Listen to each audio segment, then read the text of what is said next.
Hey, Mushri. What's up, Volpe?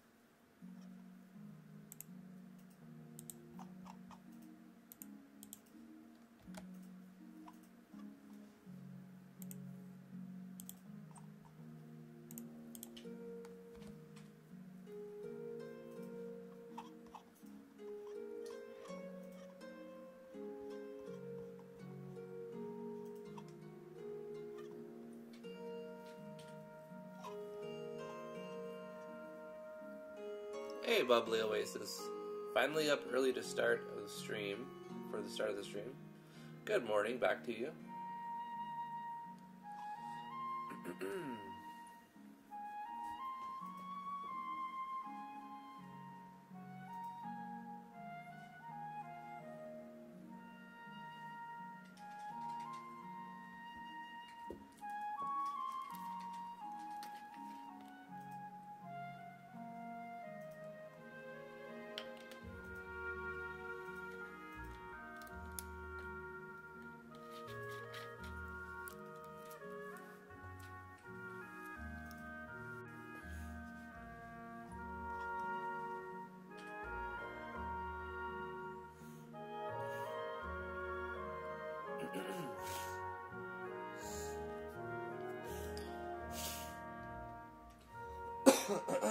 Excuse me. Hello, Mikey Kima. Good morning. We're gonna get started in a minute here.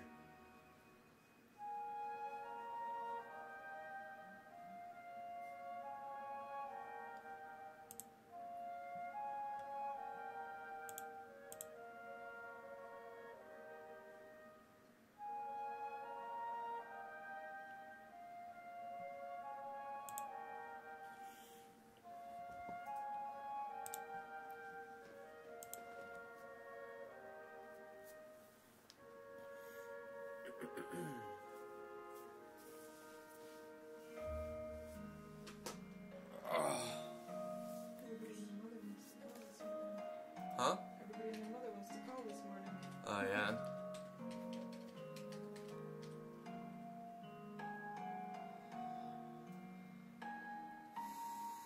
Alright, well, I might as well get started. Let's go to the live full screen. How's it going, everybody? I'm Drifty from Driftwood Gaming. Thank you so much for coming to the live stream. I really appreciate it. We're going to be working in RPG Maker MV on Natural Explorers. This is a sim RPG. And, yeah, today I think we're going to be designing a level 13 enemy. We're going to continue the design of that enemy. We may, if we have time, if I can't find something else to distract myself, we'll make a map. Tried to avoid that at all costs, but we do need to get maps done, so I'll be working on that probably. Doing some balancing, bug testing, the usual stuff. And so thanks for joining me. Let's jump into this.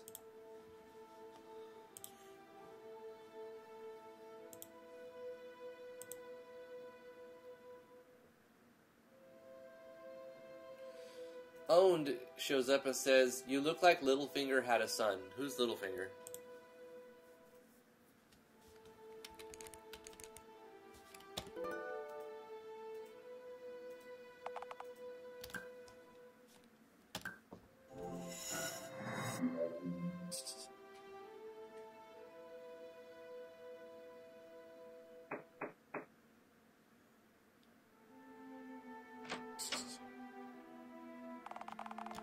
Snur, snur, snur, snur.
That's a great idea, Mikey Kima. She says, I think the piano could unlock cheat codes if you play the right notes. Like, almost like a little piano minigame. That if you just play the right melodies, like in Zelda or something. I like it. Hey, Proud Rebel, how you doing?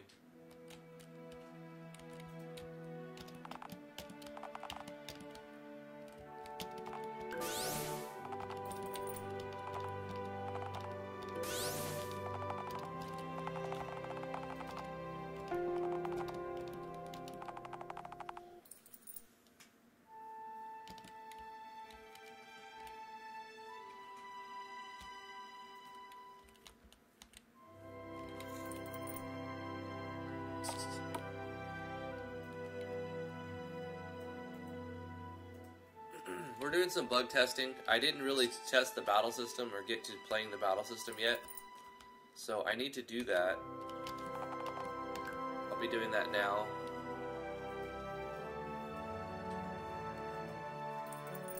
Can you put a link for free download of RPG Maker MV and Game Maker Studio, please? No, I don't do that.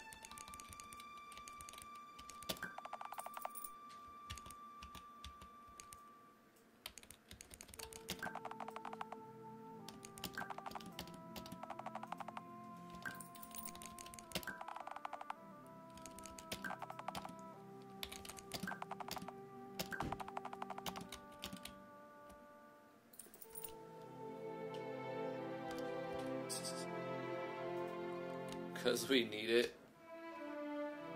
Did you get it working? Nice. T's working on a plugin right now. We were both messing with it last night.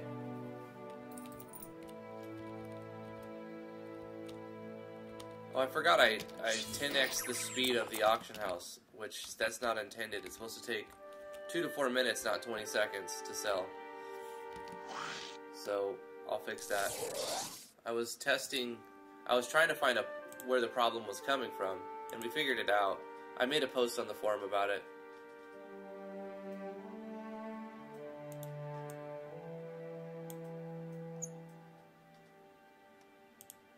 So I'll just put this back from 10 to 20 to 1 to 2.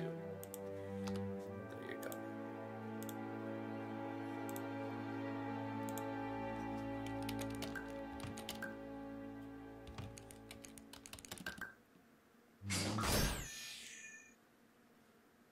How did we get a poison on it? How did our basic attack cause it to become poisoned?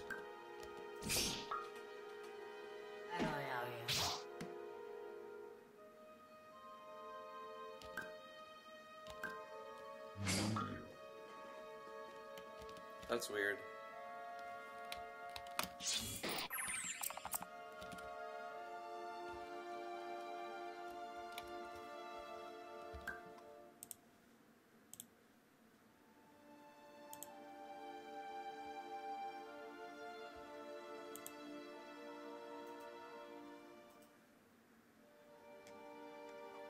There's nothing here that causes a state to happen. Hold up. Add state normal attack.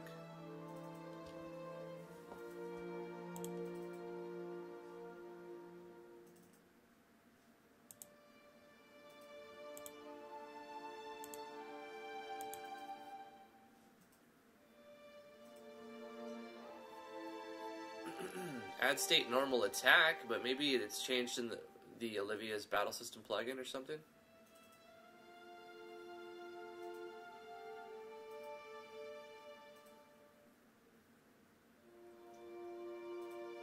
Mushri said he's making a weird SpongeBob animation and he's going to post it on his Twitter. Okay. Morning, Skepsis. How you doing? Skepsis says good morning. Good morning. You're able to reset it. You're putting in the functionality to reset them? It's already there. You just control the variable, huh? Yeah, just control the variables. It's assigned to a variable. It's all done in the engine. That's fantastic. I think it might be done. It's a tiny little plugin. Uh-huh. It looks good, though. And since the other move routes don't affect the step count anyway, you don't need to put that in. Oh. Awesome. You did it. Good job. Yay!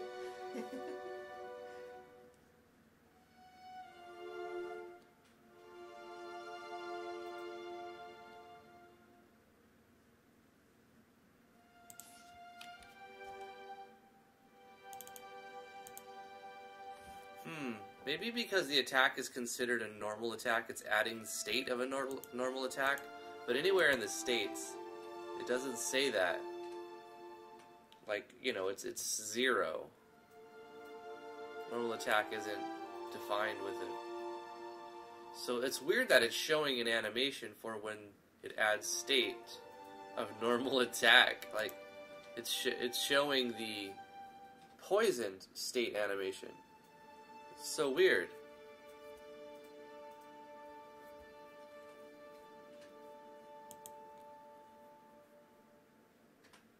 I mean, I'm almost tempted to remove this, add state normal attack, but this is the normal attack, you know?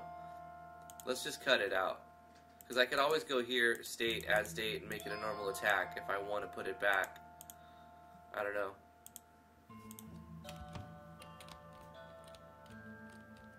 Let's test it.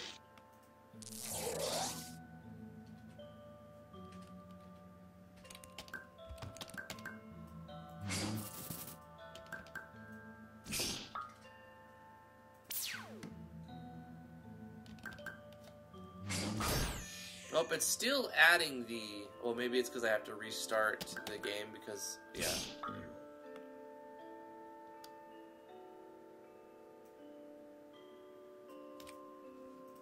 Proud Rebel, that's not going to get you anywhere. I'm putting you in timeout.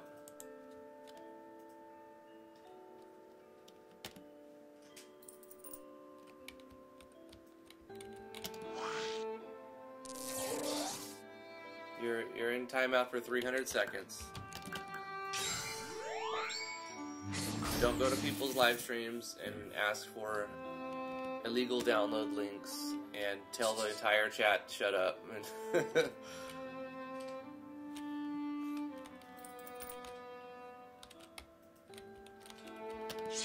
There's a book I want you to read, Proud Rebel. It's called How to Win Friends and Influence People. It's not that long. You should read it. It's a good read.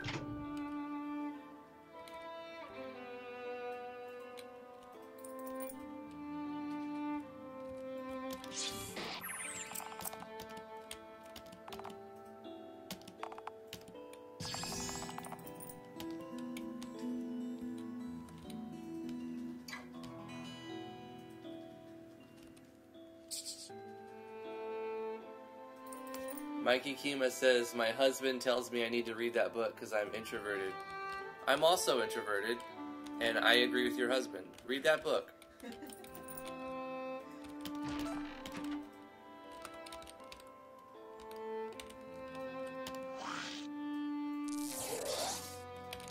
I bought it on Audible, and I didn't, read it. I listened to somebody else read it to me. Because, you know, the lazies. But I found it to be helpful and informative. And I think it definitely helped me understand a few things that I was just completely missing. So, yeah, it's a good read.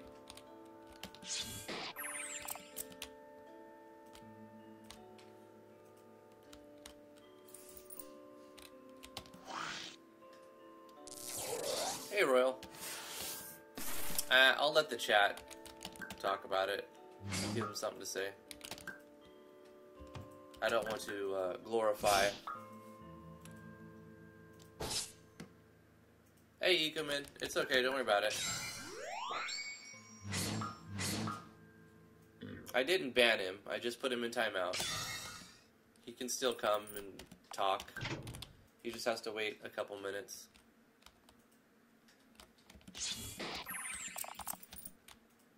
I know he's just a young kid, so I'm not gonna be ban hammering all crazy. Oh, you just got on your brother's account? Yeah.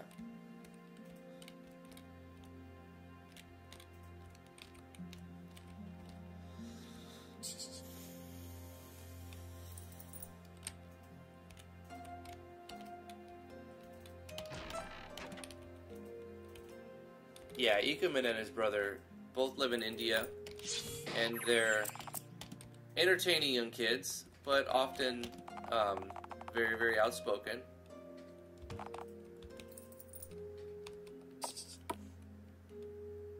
Quick tip for all the people designing bosses, says Alexander Burkle. Avoid art books for Xenoblade Chronicles. Damn it, I need to draw like that. Why? Do you look at that and you're like, now I don't like my own stuff because you see how good somebody else's stuff is? Another important lesson to learn is it's not healthy to compare yourself to others in that way. Like, obviously, we're human, we're going to make comparisons, we're going to see one thing and compare it to the other, but what you should be instead doing is comparing your art now to your art last month. Compare a piece you made today with a piece you made last month or last year. That kind of comparison is healthy because then you're able to see your growth or lack thereof. And if there is lack thereof growth, you may have to ask yourself, why am I not getting any growth at this? Are you actually spending time and effort doing that? Because if not, then there's your answer. To get better at something, you have to spend time on it. You have to spend effort. You have to struggle a bit with it.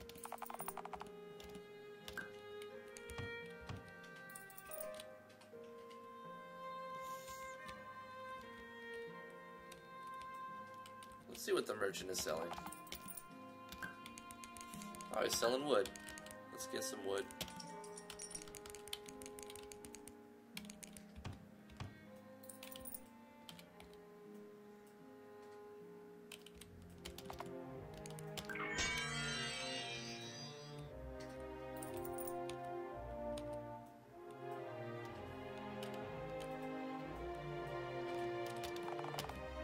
What we need are more farms. Because the farms will produce raw meat, leather, wool, and fertilizer, but we need the raw meat particularly to fuel food rations. I'm going to also buy the docks because this is the better way to get food rations. Because all you're going to pull up are raw fish. I'm going to change this at some point. I want to make the docks not just give raw fish. It's too easy, right? You always get something that'll generate food rations. We need to have it give raw fish and something else. Guilty Slug says, can I make a suggestion? When you planted the seeds, you can't tell you planted them. Maybe you could change the sprite so you can see the seeds on the ground. Oh, I do change that. I'll go to it and show you. If you look close, they change from dirt to little green sprouts. They're not very, very visible, but if you're not if you really look at it, you can see that there's something sprouted there. And if you do check on it, it'll tell you the percentage of the way done they are. As they get a higher percent of the way done, the sprites change even further. They should have already changed after they got to a certain percentage. 79%.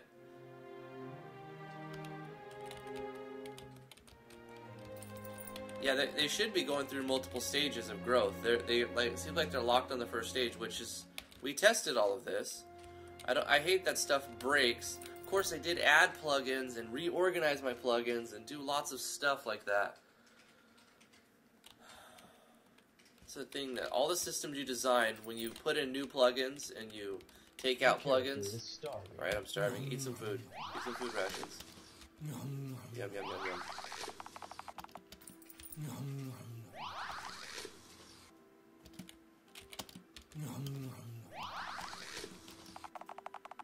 66% of the way done.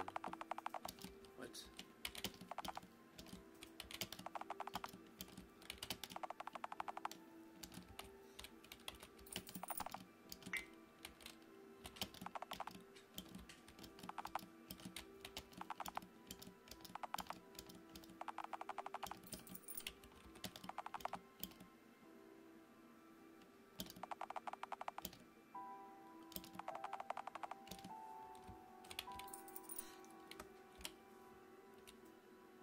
Something's up with the farming system now. We had it working perfectly. They're 100% of the way done. 102%? What is happening? Oh gosh. The farming system broke. Are you kidding me? What plugins are causing that to break?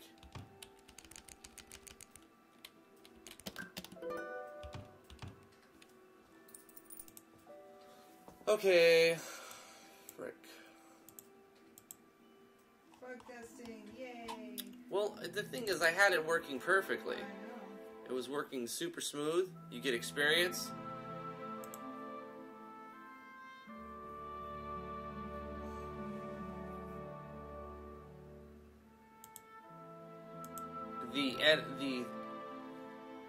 The image changes as you go throughout it. You can see when you start, it's just a black dirt or a brown dirt, but then it goes to little green sprouts, and then the sprouts have like little yellow parts to them, and then you know, that stays, but another event gets moved on top of it, and that changes so that it shows something. Well, it makes sense, Guilty Slug, because it wasn't updating like it was supposed to. Excuse me. Do I play Minecraft? I have played Minecraft before. I don't play it right now.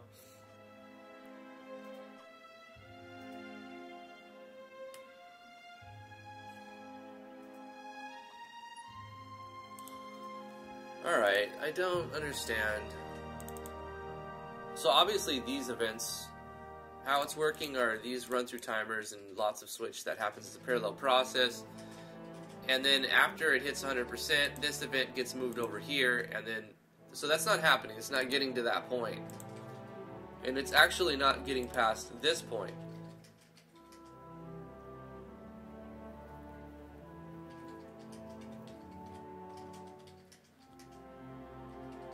And I can tell that because of the graphics. So it's getting stuck on this stage.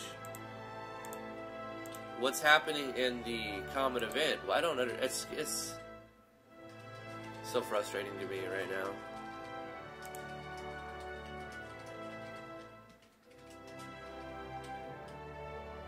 I changed none of the stuff here. You know, none of this has changed. The only thing I've changed over the last few episodes, where this is magically broken, are plugins. So it leads me to believe that a plugin is causing something to not work right. But what and why?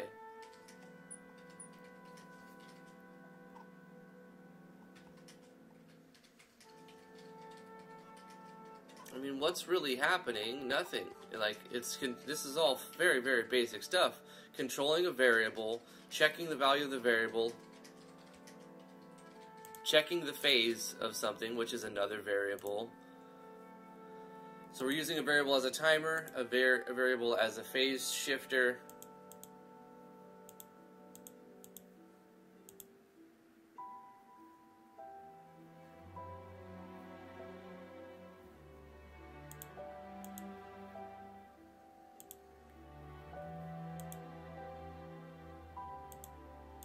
This is when it's done, depending on its type. It's a notification saying your plant has finished growing.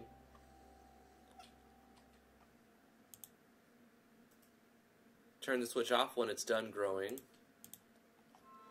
Control the phase as it cycles through the timer. And all of these are essentially the same. So, what's causing it to not work? Do I just like suddenly have too many parallel processes?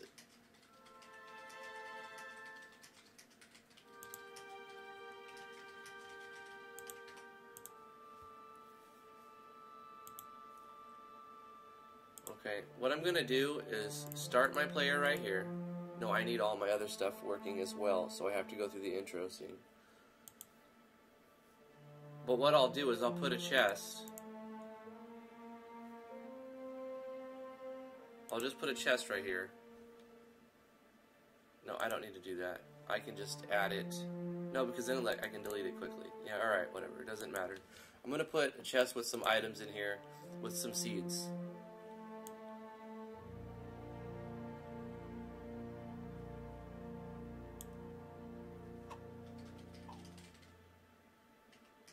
Cabbage seeds.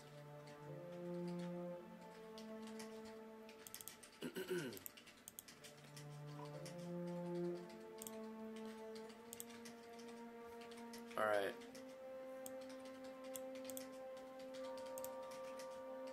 I'm going to turn off a plugin and then test it, and then turn it back on if it doesn't fix it.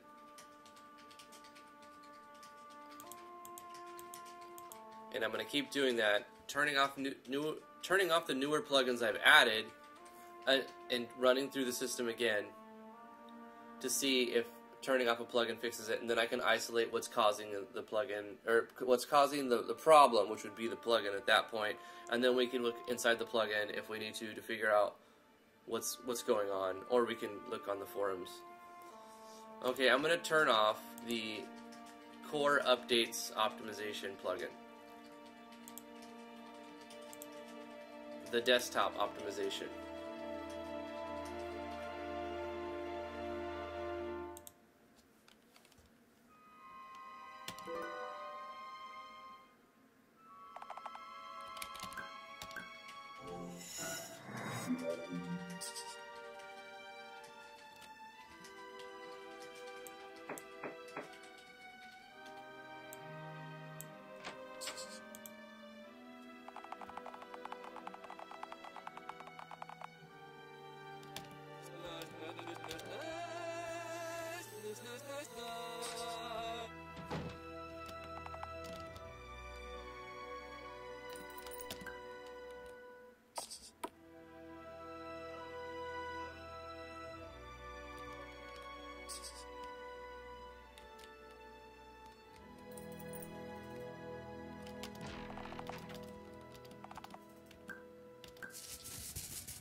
So that should update immediately.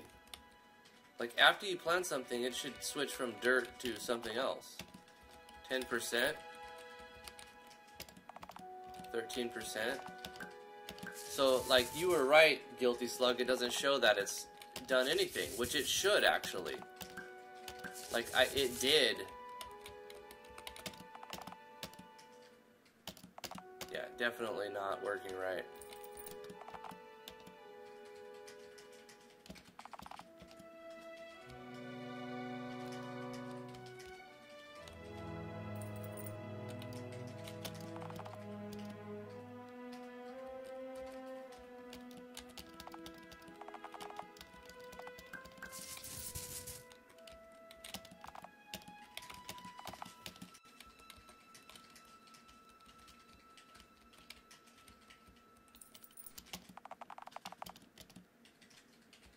So there's still a bug. There's still a bug there. I'm going to let that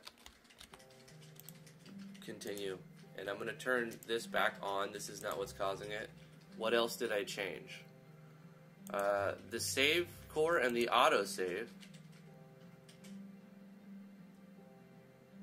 And yesterday I found a problem with my setup, and this is causing an issue with embedded plugin commands that have embedded message codes inside of another message code. So /item icon using a / variable as its index reference. It doesn't work right with this, so I disabled that. I guess I should just try to turn off the save core and the autosave to see if that's doing something, and repeat. It's this annoying part, but I mean it's sort of a necessary thing.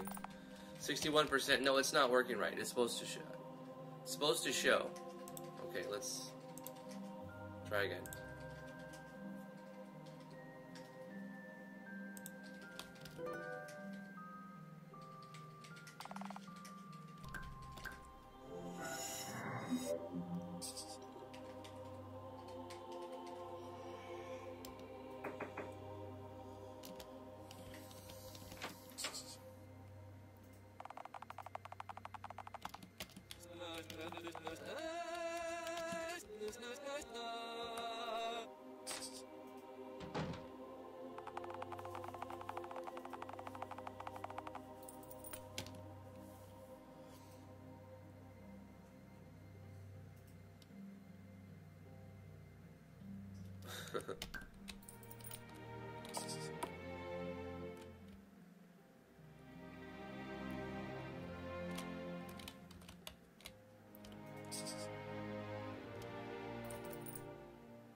Those should have automatically, after they're giving something,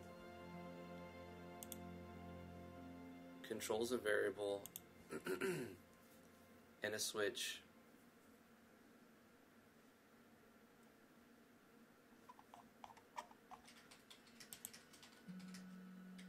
And it should jump to here.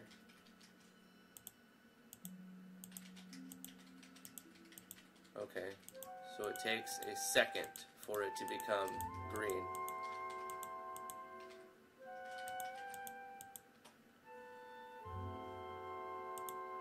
And this is if the phase is greater than or equal to 1. Phase starts at 0, so it has to cycle through that once.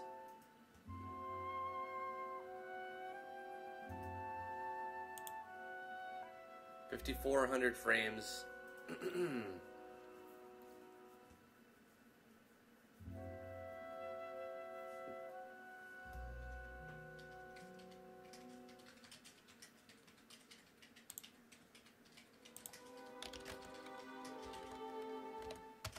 $90 seconds.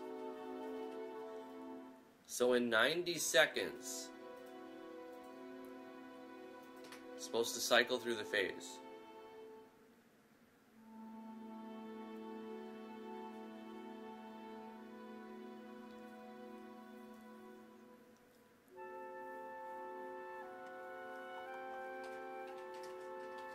Add one to the phase and reset the timer.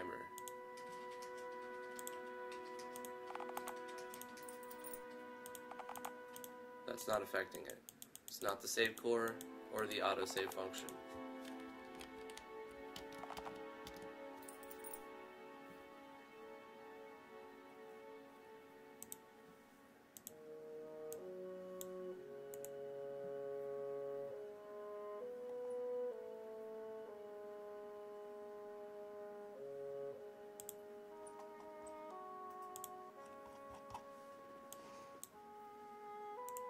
Turn these back on.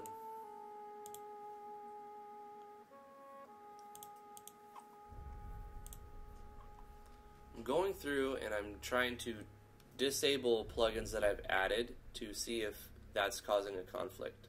One of them is.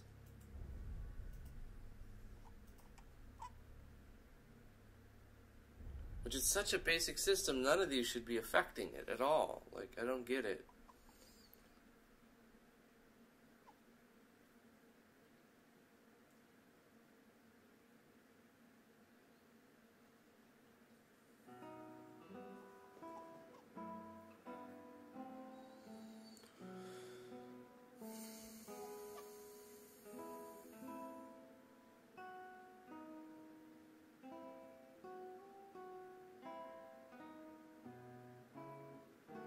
May I see the stream?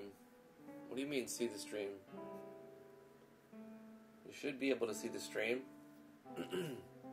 Your timeout's over, and even when you're on timeout, I think you can still watch. You just can't type.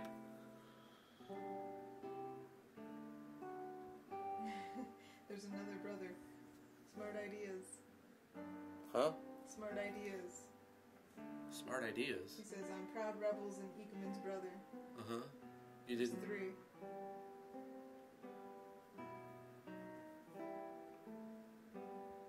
There's 3 of them? I guess. Proud Rebel, do you have 2 other brothers? Or is it just you and Ecoman? Did he pause the stream? Is that what's... I don't know.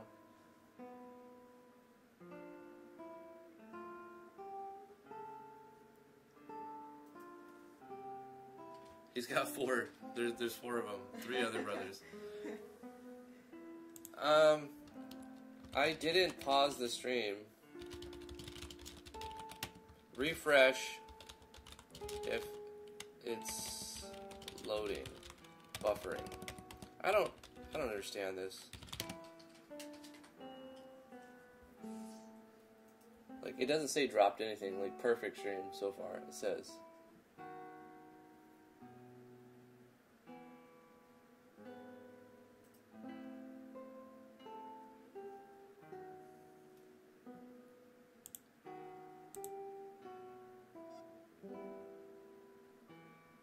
No, I don't want to watch that right now, Mushri.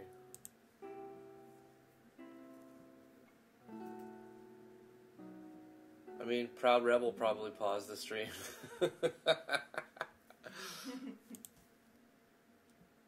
Just kidding. I'm gonna throw you in timeout again, Proud Rebel, for trolling. Oh, wait. He goes, just kidding, we are too. I don't know what to believe anymore. Made a new account. Yeah, I don't know what to believe, dude.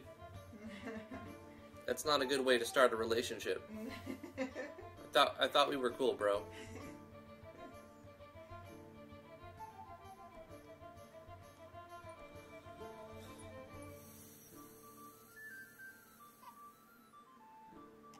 Event mini label. I've got the event changers off. They shouldn't have affected either.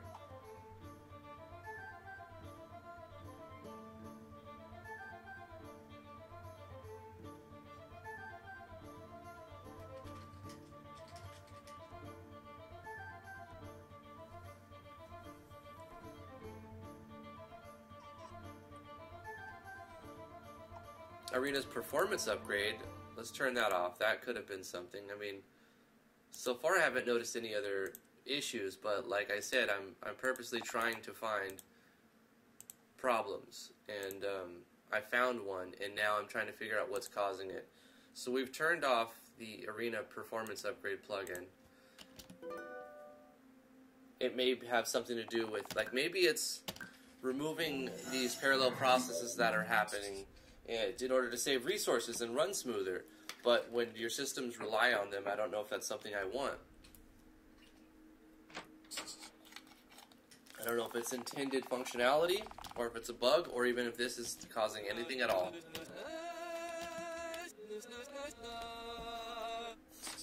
All I can do is keep testing, turning off plugins, and then running the same test until it works like it did before.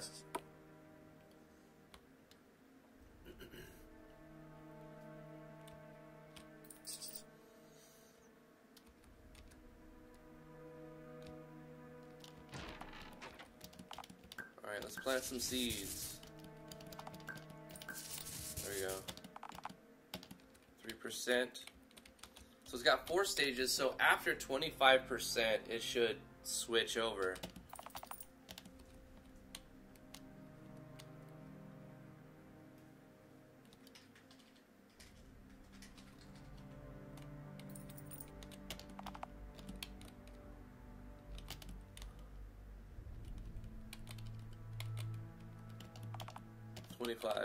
It's not changing. 27.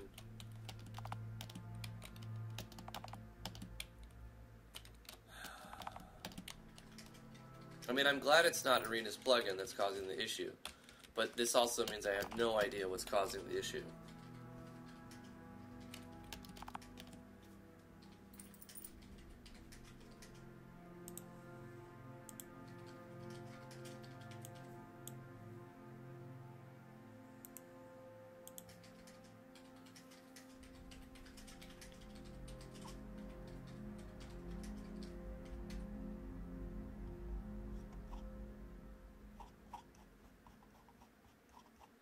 Was there like a silent MV update that I'm not catching?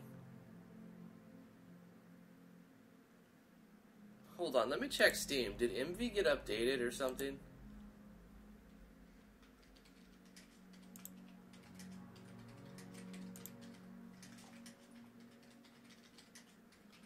Oh, not since the 4th. And that was just the... Right. They just brought the number up. So that...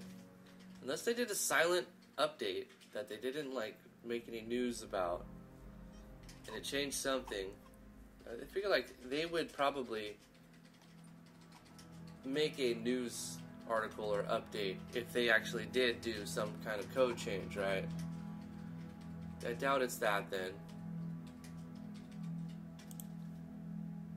This is perplexing.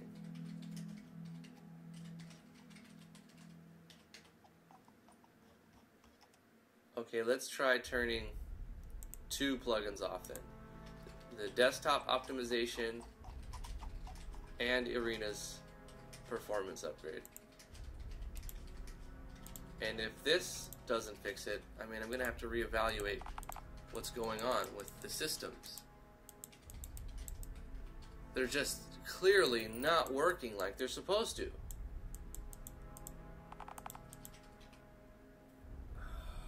Why? Why are they not? Nothing changed that I know of, you know.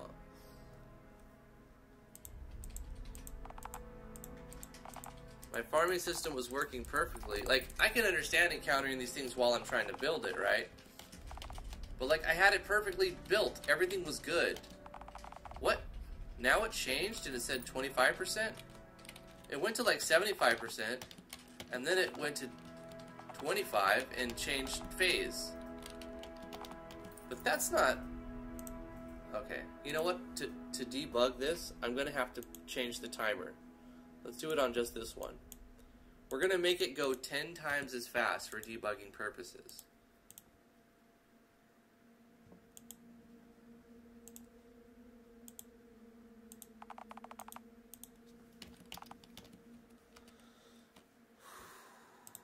Alright, I've disabled the core desktop optimization and Arena's performance upgrade plugin, and I'm going to run the farming system at 10x speed.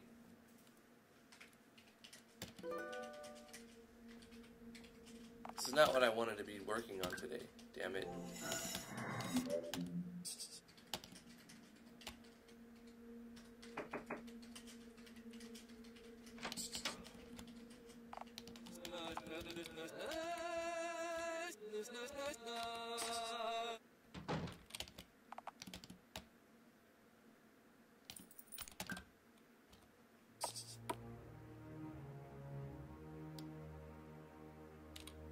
You know, without those two plugins running, one or the other, or the combination of both, I do notice a little bit of chug. Like, those plugins do make it run smoother in some way. Okay, we're running at 10x speed on this one. This one is... See, this is 1, 2, 3, 4. So these should... It said 36 and then 28. 30, 32, 51, 52, 53. Like, it just doesn't make sense. It's okay, 75, 77.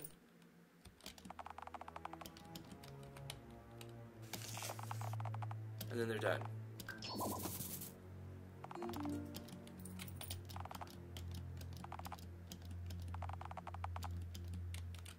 It's like they get to 50% and then they go back down to 25%. This one's running at regular speed, so it'll take a lot longer than that. But I'm going to go from the first phase to the second phase. 49, 51, what does it get to, like 70%? And then after 70%,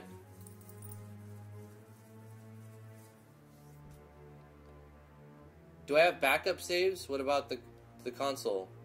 Can that help?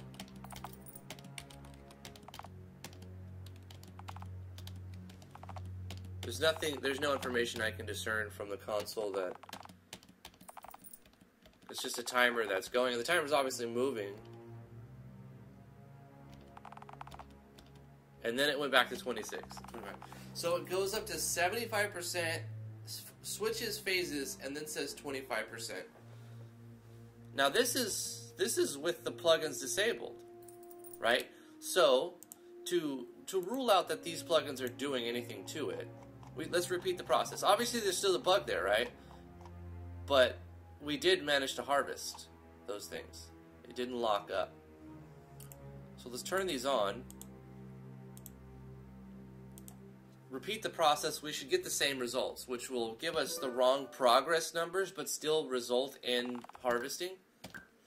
That's what I'm hoping, because then I can be like, let's use these plugins, because I want to use these plugins, because I do notice a smoothness in scrolling around large maps with them. The desktop optimization in tandem with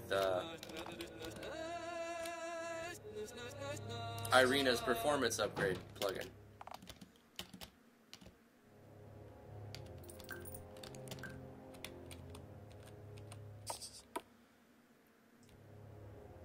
Do you only use RPG Maker and Game Maker Studio? No. I do a lot of things.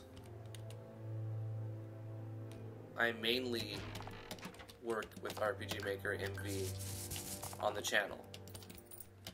Alright, so this one here is running at 10x speed, this plot 4 here.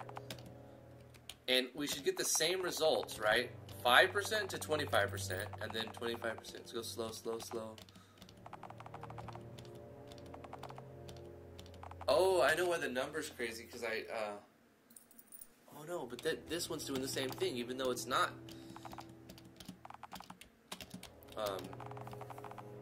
76% goes to 78. And then after I was done, I was getting a bug that they went from 81 to finished. And then it was done. Harvest it. We leveled up, we got experience for harvesting. Okay, so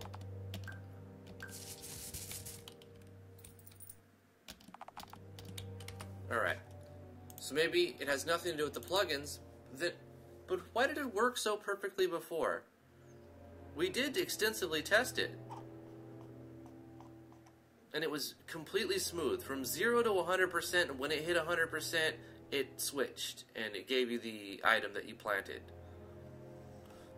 So why is it different now? It's what I don't really get.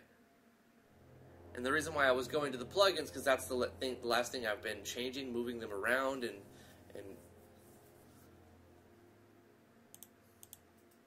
updating them.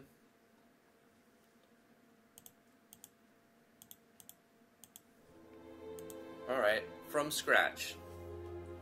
From scratch, let's...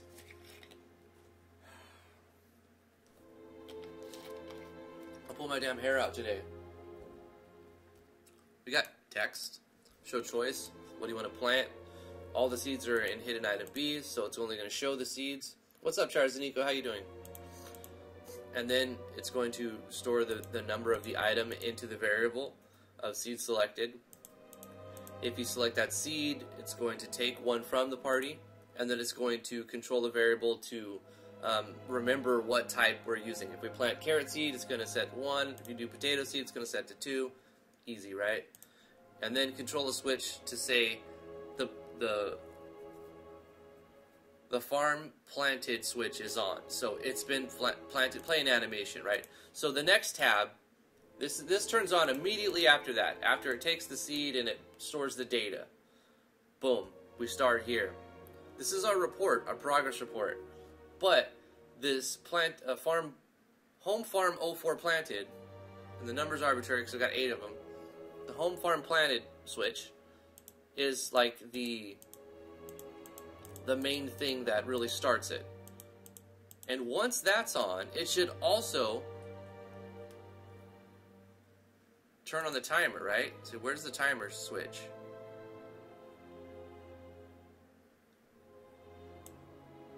Home farm planted.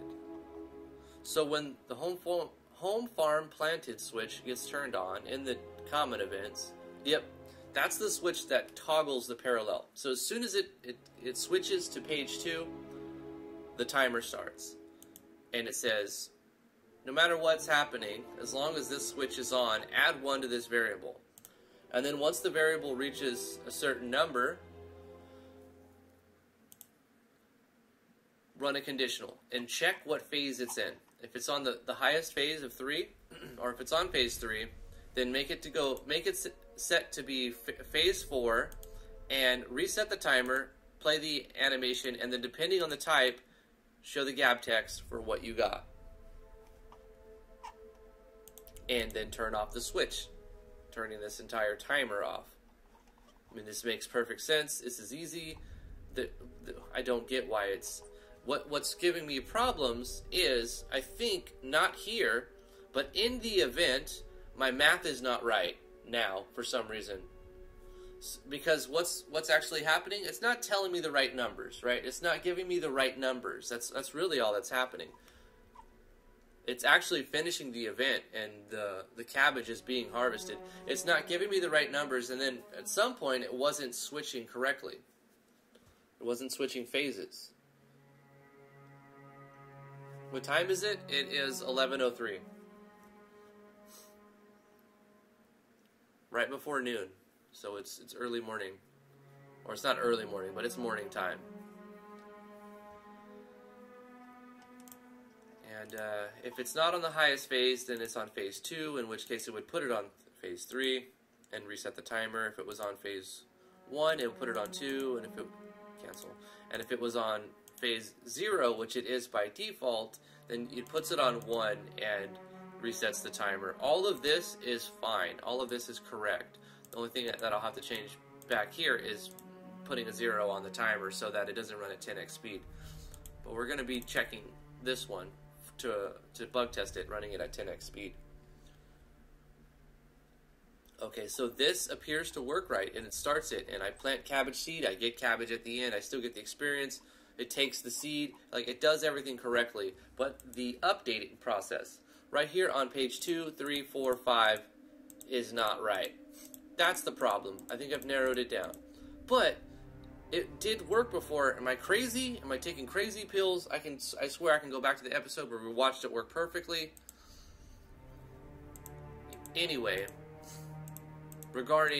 disregarding that previous information of it worked, it used to work, blah blah blah. It doesn't work now. Why doesn't it work now? So let's figure this out. Control variable, what are we doing? We're setting a new variable crop status report to the timer. And then we're multiplying that value by 100. And then we're dividing it by 7,200.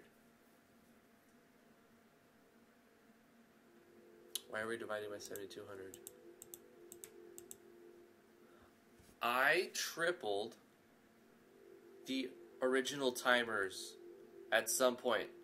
I know where I went wrong. I tripled the duration of I tripled the duration that it takes for a plant to be planted and completely be harvested because you were getting too much experience and it was too much busy work, right? I think I did that at some point. Did I? I must not have. Came in here and changed this number to also triple that. Yeah, Rebel, come on, bro. You're just trolling us now. Time out, bro. Time out.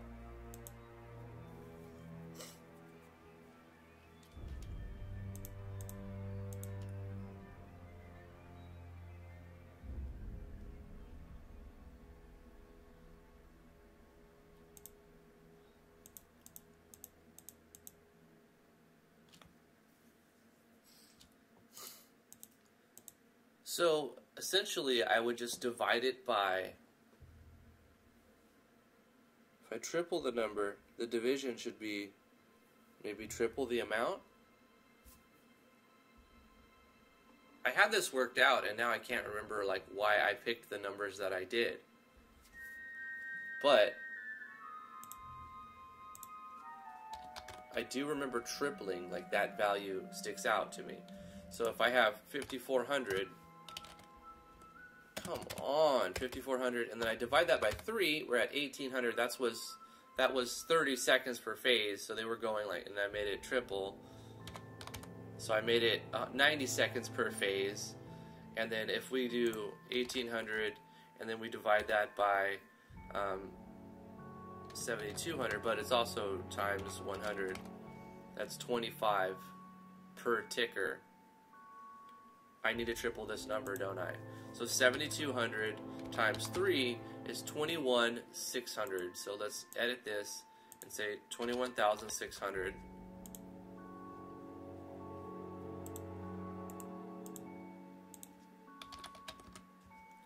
Math. Does you have it?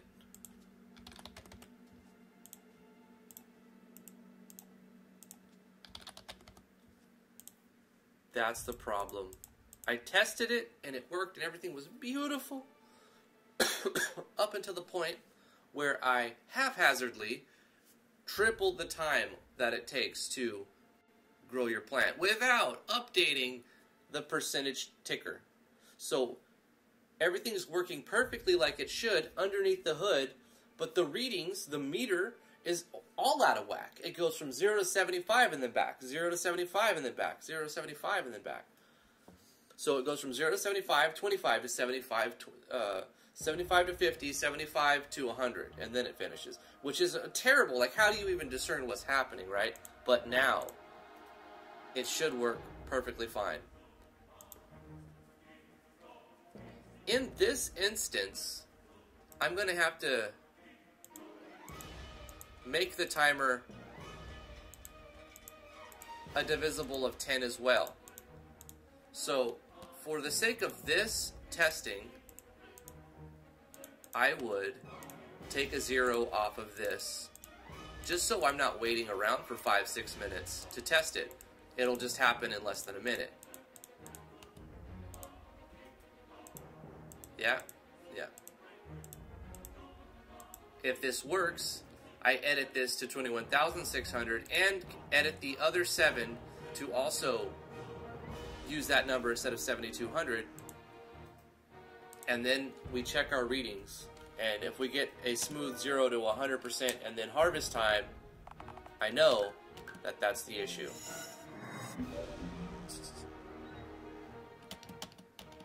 Thank you, Bubbly. It was a frustrating one. And it was simple, right? Easy. Change your math. That's doing it. Fundamentally, everything's working the same. It's not broke. The event itself isn't broke. Everything's working. But the feedback that the player's getting is completely, it's just gibberish. It doesn't make any sense.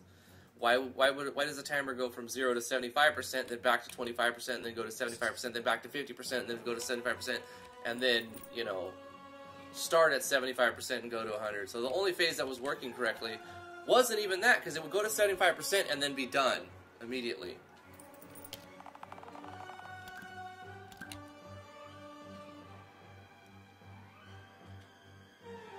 I need to add an exception here. If the player doesn't have a hidden B,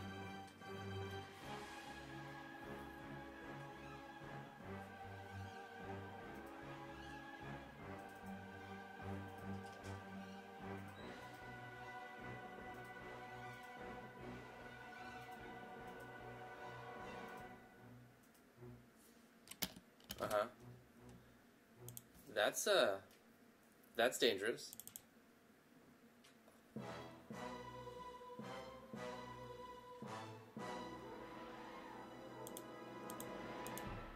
When the player says plant seeds, I need to do a condition. Can I do this? Conditional branch.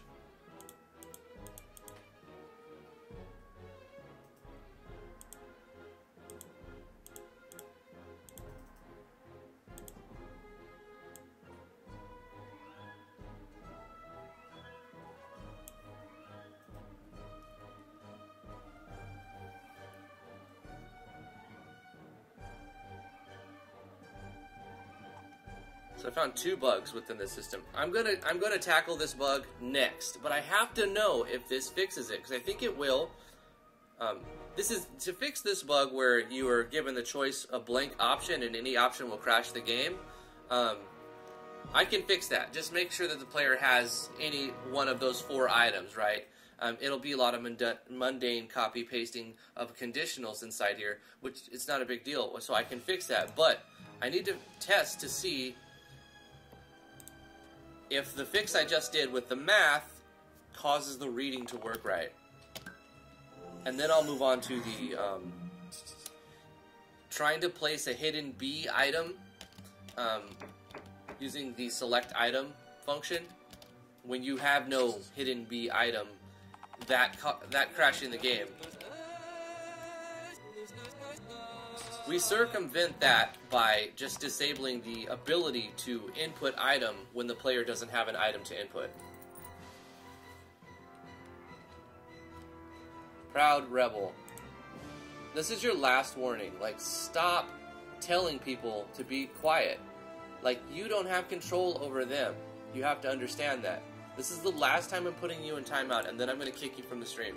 I hate to do that, I really do, but you're being very, very persistent, like you're trying to get kicked out.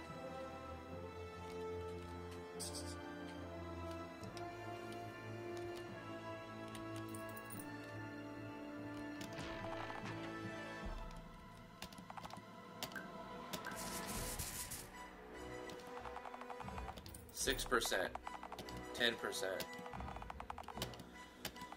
16, 21, 86, 92, 98, 105. That's not right. What's happening? Oh my god.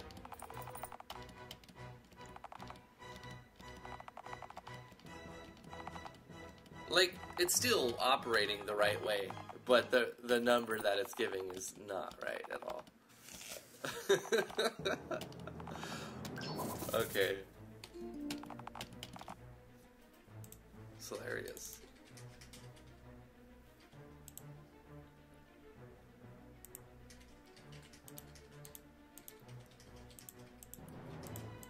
These are different numbers every time. Oh! I'm missing something fundamental here. Okay.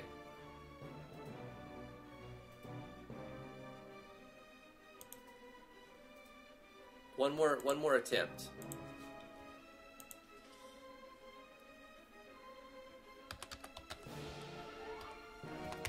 $7,200.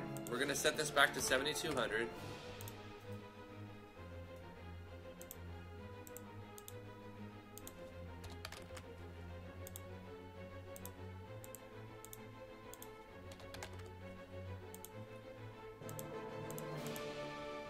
And right here, we have to change this number, the addition, the variable plus addition. So it's no longer 1,800 here, it's 5,400.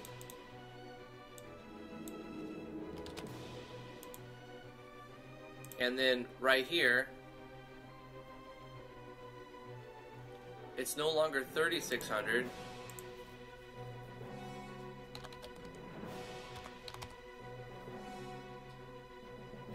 It's 10,800.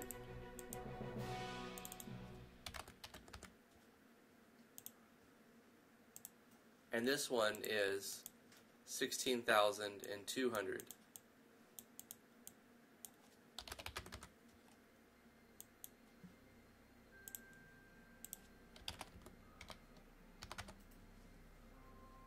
But the divisor stays the same.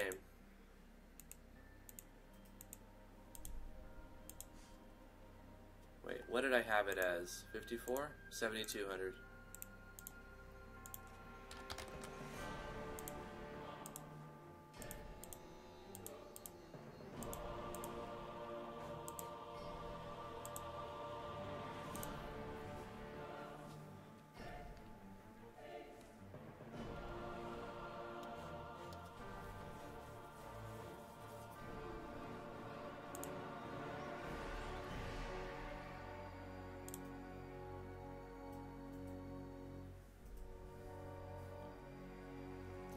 Quick question, folks. Do I need to update the Yanfly save core for autosave? Wasif, I would.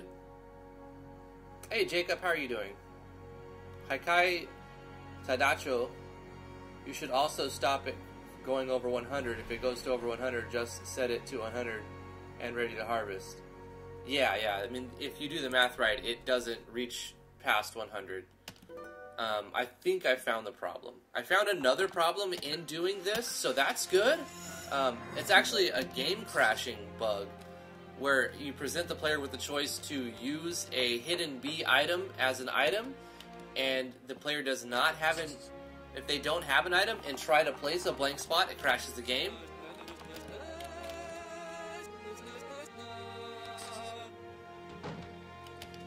I've been bug smashing a lot, Jacob. Like, it is coming along nice, but progress doesn't always go as planned.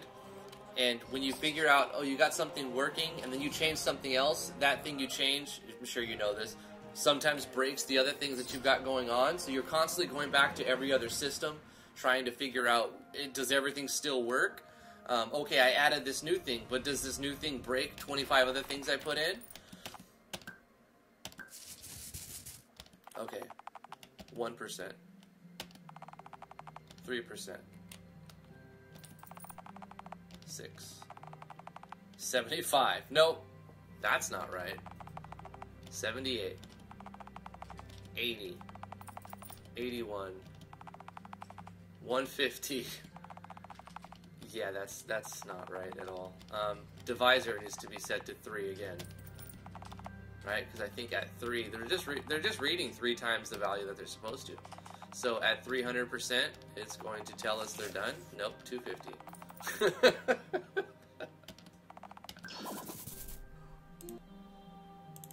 Why is math hard, guys? Why is math so hard? Okay.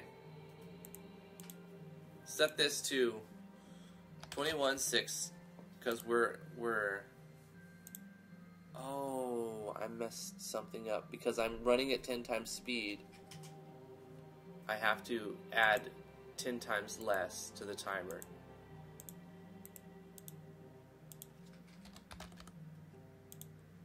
And then change that afterwards.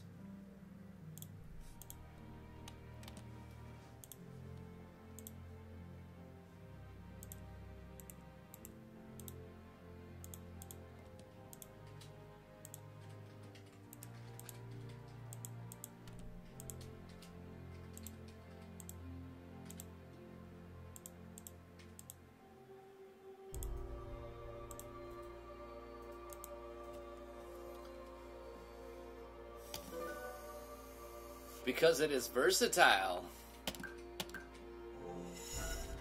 Is math related to science? Sure.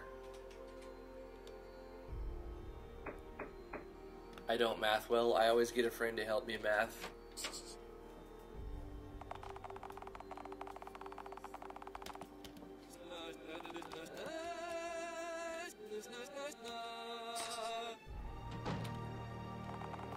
Okay, Proud Rebel. Prove it by respecting other people and not telling other people to shut up.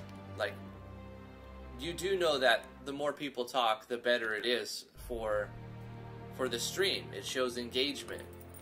So trying to silence my audience is hurting me. You shouldn't do that, right? And it's disrespectful. So that's why I will kick you eventually if you don't stop doing that. And I've timed you out like 5 times because I know you're young, and I'm showing you respect by not just kicking you out, because I don't want to kick you out. 3%. 5%. 6%. 8. 9. 10.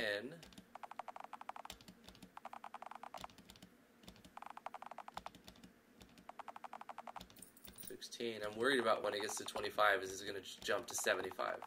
I wanted to go 25, 26, 22, 24, 25, don't be 75, 26, hey, 28, 29, okay. That was better, but then we also went from 30% to 100%.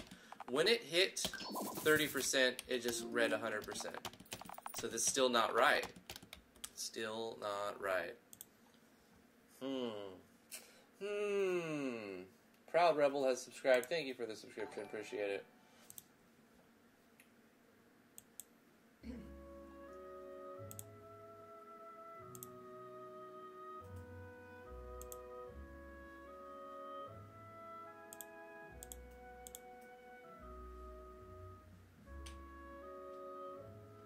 The beauty of game dev, fix one bug, find another. You're growing a giant beanstalk.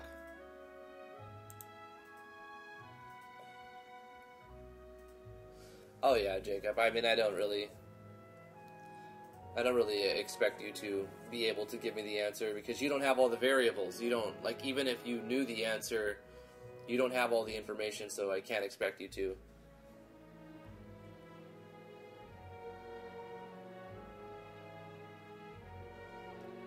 The Radu, the R4DOO. What's up, dude? How are you doing? That's a new name. Are you a long-time lurker, or are you a new member? Are you the new? Oh no, don't play yet. We need to do some changing. Right, we're running it at 540 instead of 5400. It goes through this cycle, and it goes up to about. I see it here, but even at here, it's like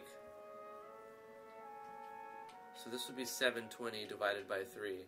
Or no, 720 times 3.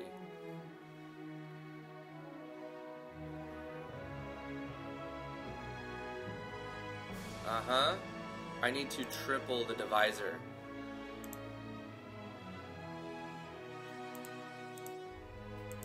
$21,600.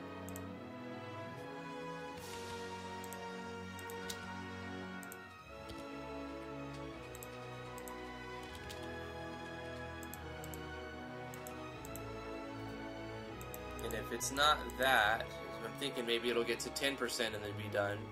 But really, it cycles through the exact amount of time. We're just trying to set up the progress meter right. The event and everything, it works perfectly fine. But if we go to check our progress, I need it to spit back the right percentage. Because it goes through multiple phases, so the numbers, it's not as simple as getting a percentage of something. It's getting the percentage of this on phase 1, on phase 2, on phase 3, on phase 4, and then on phase 5 just showing 100% static.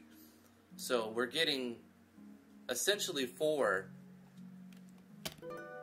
algorithms to spit back our progress.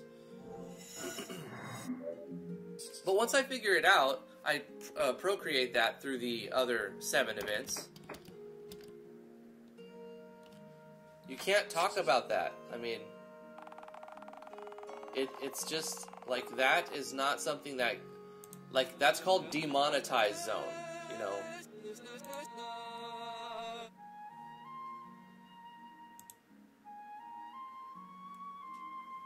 I mean, that sucks, right?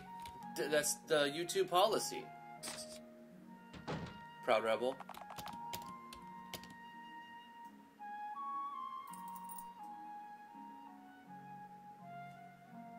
You followed my stuff for years, and I inspire and help you a lot in things in RPG Baker. Hey, greetings from New York. That's awesome, dude. Thanks for the kind words. I'm glad I was able to be of some help.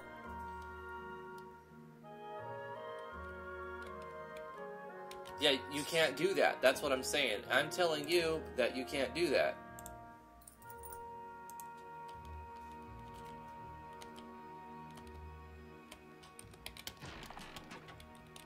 Proud Rebel, your last warning, bro. Ikumin, your brother is going to get mad at you if you get both of his accounts kicked. I'm telling you. Your brother's not going to like it. But I'll kick both your accounts just because I know you'd hop on them. Like, I kick very few people. Okay, we went to 6% and then back to 2%. That's not the result I wanted. So there's still a problem here somewhere. Divide by 10, it looks like I'm going to have to do. And the first one's just different.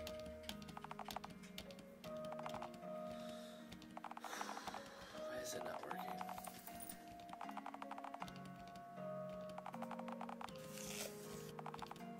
Okay. So I think we've almost got it. We've almost got it. We changed the divisor. Oh, I didn't do that on the first one.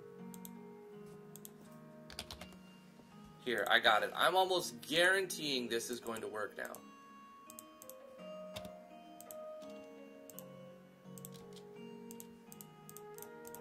Come on. Damn it.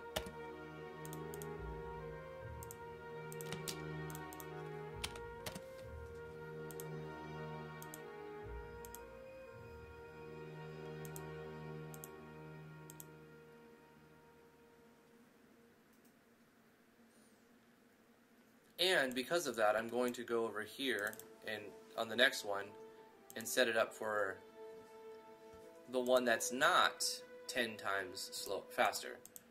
So 5,400, no 540, no 5,400 on the regular speed, 21,600.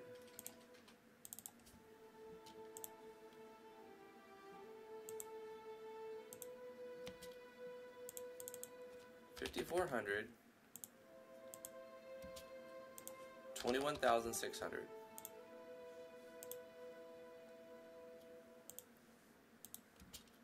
This one is 10,800, I believe.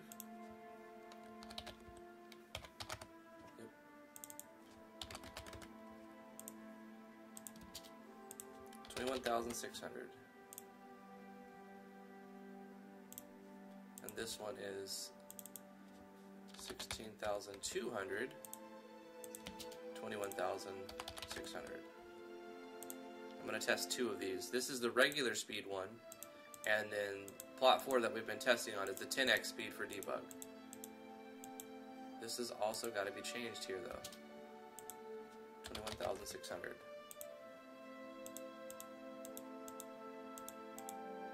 And the only difference is I would add a 0 here, here, and here on the 5400. We'll turn that to 5400. Here, here, add a 0 here, here, and then on the timer in the common event, add a 0 for here, and then they'll be identical.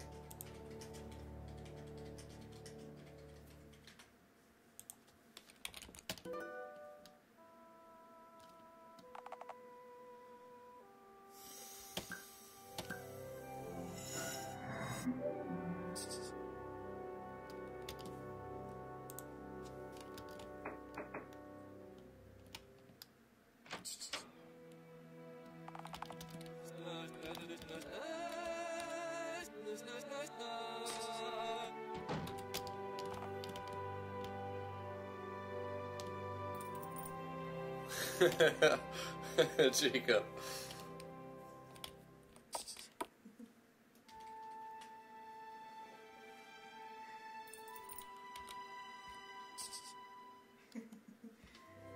That's right. Alright. Almost positive it's going to work now. Feel good about this. This will crash the game if I press enter. So I have to fix that next. When we plant seeds, this will give a wrong reading, but this one will give the right reading. So here we are, 22%, 27, 33, 41, 48, 56, 63, 69, 75, 81, 88, 94, 99, and done. That works. Yeah. Harvest the cabbage. Got it. Fixed it. Okay, here, 11%. This is going to be the actual speed, but it's also going to work correctly, so it'll be 12%. And see, this is the actual speed that they're growing. This will give the wrong reading up here. So I confirmed that works. Let's procreate that idea to the other ones. So we're going to take the divisor of 21,600 and put it on all of these other ones. One thing at a time.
that's not the only step. We also have to take the page 3.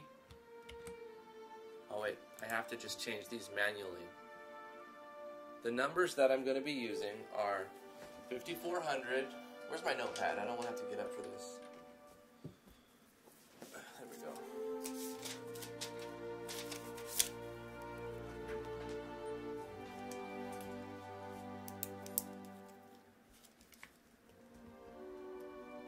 $5,400. I can't copy paste because I'm referencing different variables on each of these.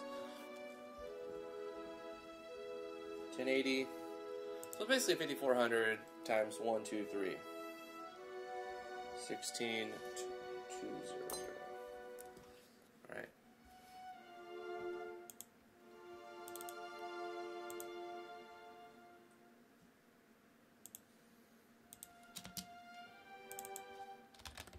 $5,400. 10,800. 16,200.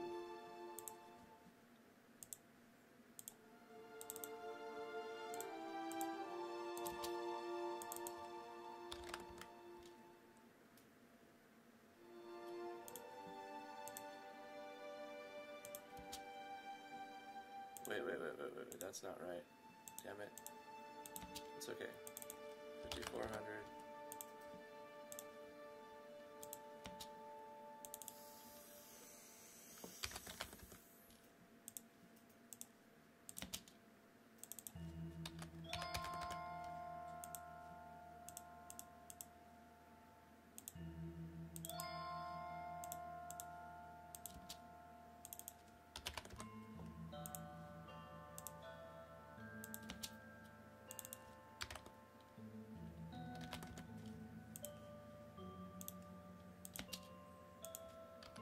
Up.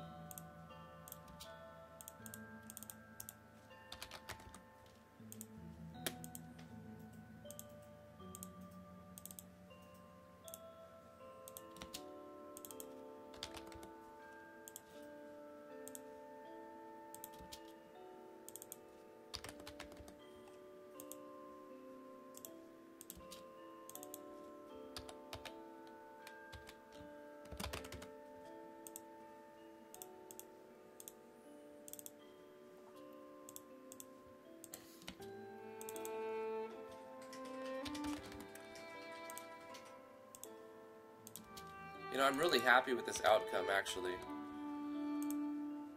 It didn't make any sense to me beforehand, and I was immediately jumping to the usual culprit is the plugins. Like, what were the last changes you've made to your plugin manager? That's usually the things that's causing the immediate problems.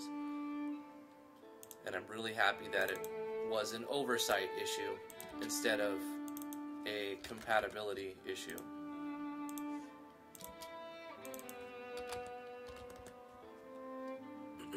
That's why I like to do a lot of testing before I post something. For one, I don't want to look like an idiot, and two, you don't want to confuse people who are trying to help you. So you gotta do some research and give them something to go off of.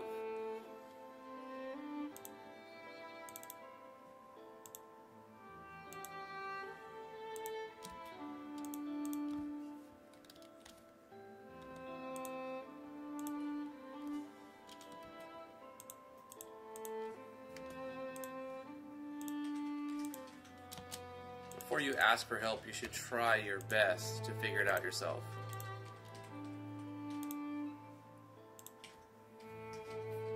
Hey, Ultimate Amir.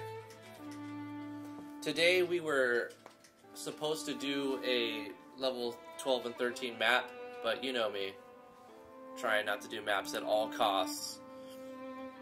Because it's just like the most boring. I'd rather fix bugs.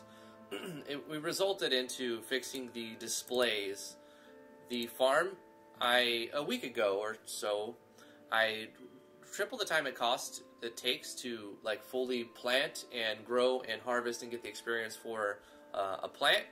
This is to minimize menu actions and to stop the player from just farming constantly at the beginning of the game it's just a lot of, like, it wasn't a fun play style, but the game incentivized that, so I tripled the time it takes. So you kind of want to plant your plants, and walk away for a while and do something else, right? Go in the dungeon, or walk around the world map and claim nodes, or sail around the planet, and come back at a certain point.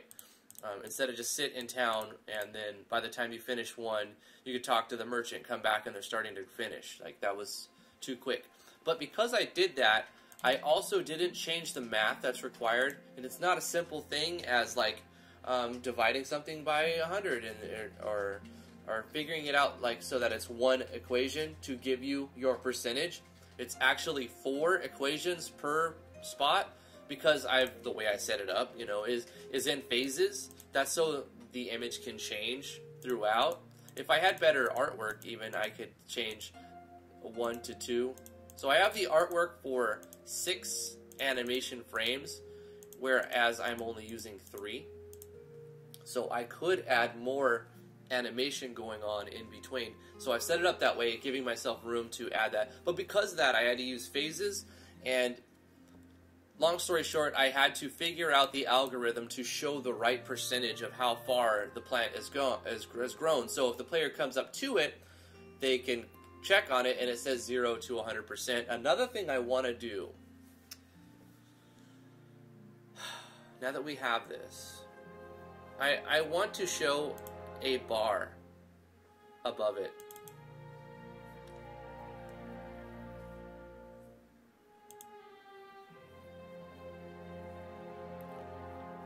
That shows its progress. Like a 10-page event that will show its progress. We know our X value is 48. But so I guess farming improvements. Mainly we're doing farming improvements. Don't do it. Don't break any more things. I think it's not going to be that complicated, he says. I need to fix something first. There's a chance to break the game. If the player tries to plant if the player goes up to the farming plot without a seed, and then they try to, instead of pressing escape, they try to plant a blank spot, it crashes the game.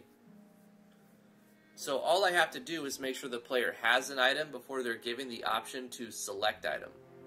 Because if they are given the option to select item, then when they select nothing, it crashes the game with the plugins that I have set up.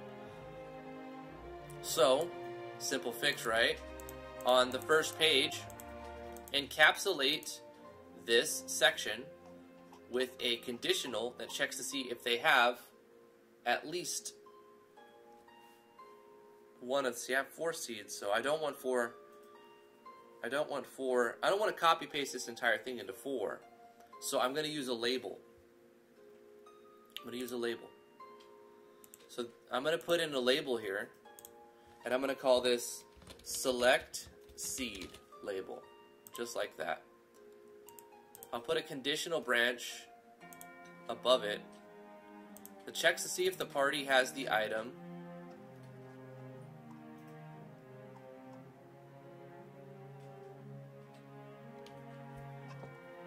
What's the first seed? Carrot seed. With an else handler. And I'll copy this.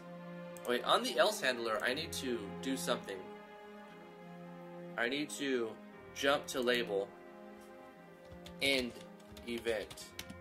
So I'm going to do another label right here on not right now.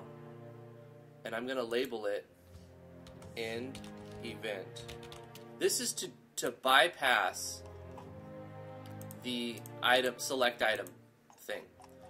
So if I tell the player, if I tell the event to jump to label end event, it'll stop doing what's right here and go to that spot, skipping it, essentially.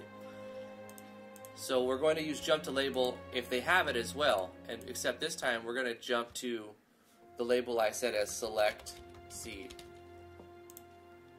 So if they have a carrot seed, when they click on plant seeds, it'll jump to select item. Otherwise, it'll jump to Actually, I can put the label at the end right here. And it just closes the event.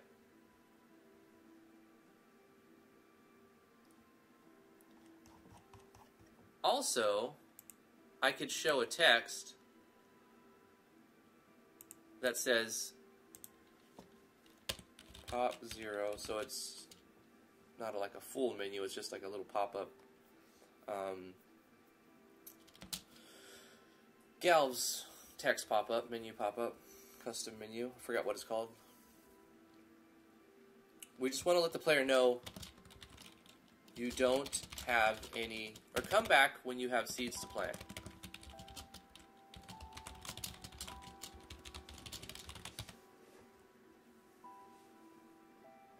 Yeah. Now we can just copy this after it's set up. Paste this above select seed. And we'll change the condition to see if the player has potato seeds. Everything else is the same. Copy this, paste this. So instead of copy pasting all of this right here 4 times, or for every time you have a seed, you're just doing a small event that's only that big. With labels, it lets us do that. There's probably even a more optimal way to do that, but this is pretty good. So we've got carrots, potatoes, and we need to change this one to strawberries. And cabbage. End. So because I'm jumping to label select seed, it never goes down to the point where it says jump to label end event, because that's the else handler. It just goes straight past that here.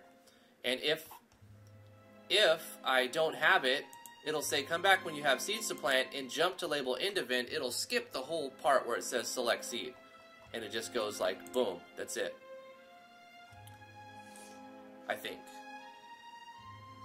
We won't have to worry about the timers on this, because we're going to try to access it without a seed and then access it with a seed. I'm also going to test it for all of the seeds, so I'm going to copy, paste, and give a set of all of the seeds.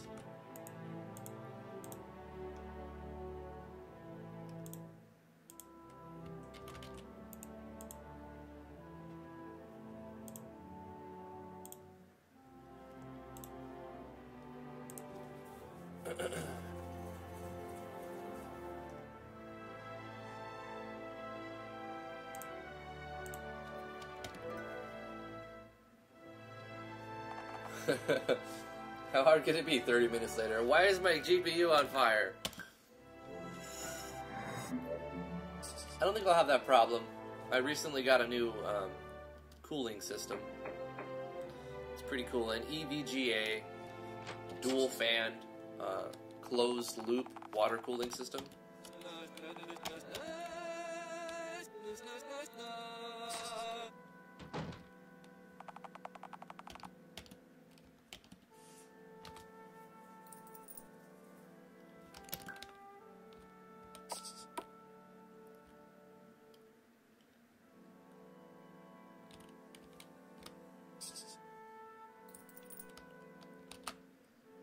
Okay, so let's try to access this. Come back when you have seeds to plant. There you go.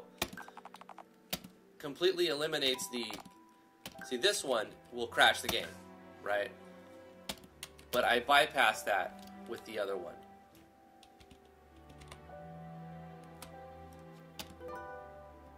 Now I need to make sure that it works before I propagate it. I need to make sure that it not only stops the game from being crashed, but it also lets you plant the seeds if you have them, right? There's more than one thing I have to test.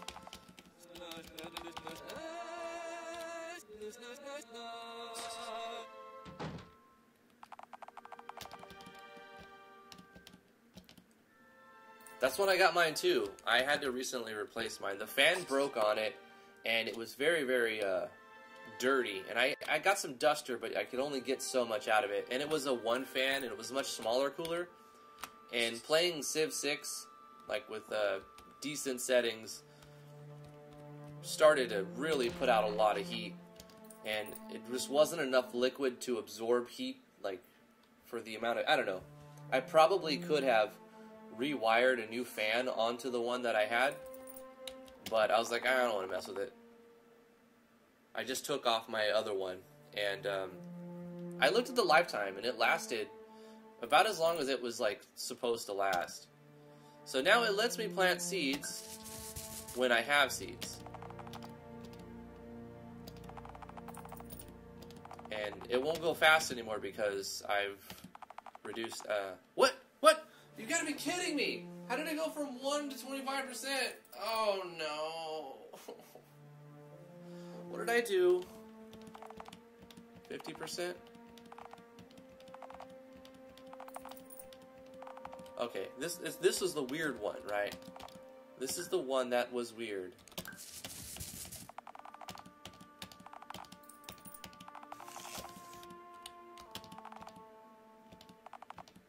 Like, there's still... Oh, I know what's going on, guys. Sorry. I didn't go in here and change the timer. Not a big deal. Not a big deal. Not a big deal.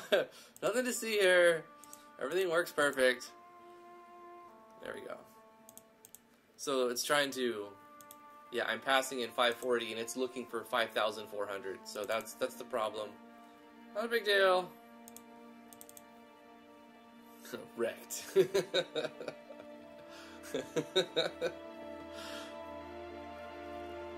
Anyway, that should work. That seems to have worked one more time. Gosh, this event, this farming system has taken up several days of my full attention. And there's still another feature I want to add. Besides just adding more things to plant, which will come way later, is I want to do a progress bar.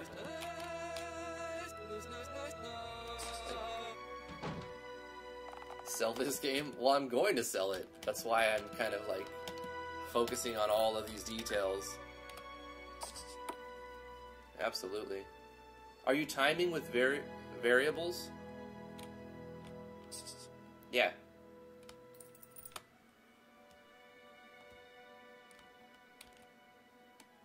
Okay, so if we try to plant without having a seed, it tells us we can't. So it doesn't, we completely skip past the game breaking. If we have seeds, it lets us. Let's put a potato down. 0, 1%,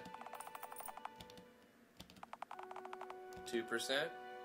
It will take like 6, like it should work perfect now. Like 4%, yeah, it's going right. It was just, I did all of the things and then I didn't change the timer from 5,400 back to 5,400 because I changed it so that I can get this process 10 times as fast and I can sit here and not as long, and I don't have to sit here as long to watch it go up, right? Like that would have been done already. So that works. I'm going to count that as a victory. Now I propagate this idea, which luckily is not using any variables, anything special or different when you look at it from another event. So I can essentially copy this entire thing that I added, paste it into the next event, add a label underneath it above the selected item called select seed, and then add a label at the bottom called end event. So as long as I spell those labels right and put it in the right spot, it's easy. So this should be an easy thing. We go here, paste that in there. We add a label. Select seed, excuse me. And then one at the bottom that says end event.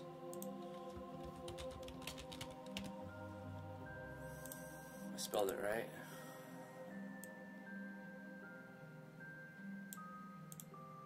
And I do that for all of them.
Okay, that should be everything. We fixed the game-breaking bug of trying to place a hidden B item and crashing the game with the combination of plugins I have, or whatever else. Maybe that just crashes no matter what. We fixed the timer so it actually spits out the right time. And we moved the timer by 10 and then put it back by a factor of 10 so we can debug all that stuff. Farming system works again. Everything's hunky-dory. And it's never better. It's never been better. But what if we have like a progress meter and it's like it would essentially be 8 more parallels. Do I want to do that on this map?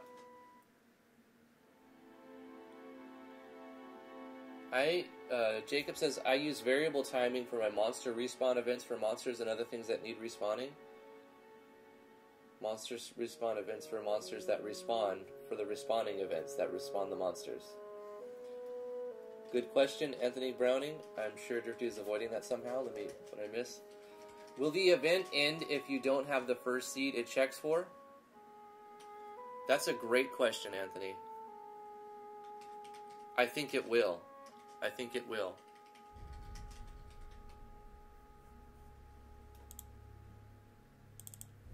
Okay, what's the, I need to do this into 4 separate categories here. Copy, or at least 2. Right. So here we have, what is the order that I'm checking in? Carrot, potato, strawberry, cabbage. So carrot,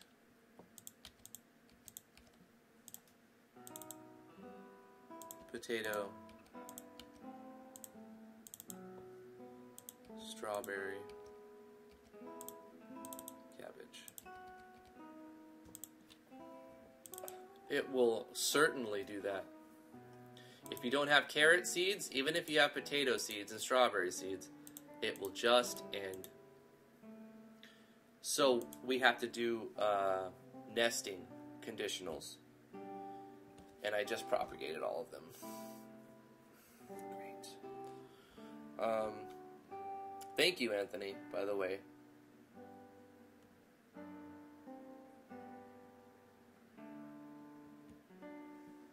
Drifty still has chat display turned off for the stream. Do I?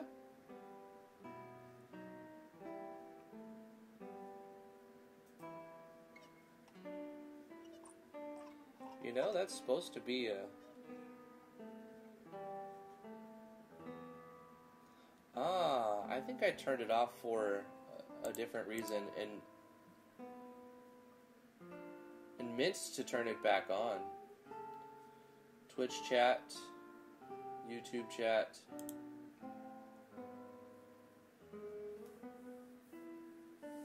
Right, well, I can do Twitch chat here, because the Twitch chat API, the Twitch chat API actually loads the YouTube live chat as well.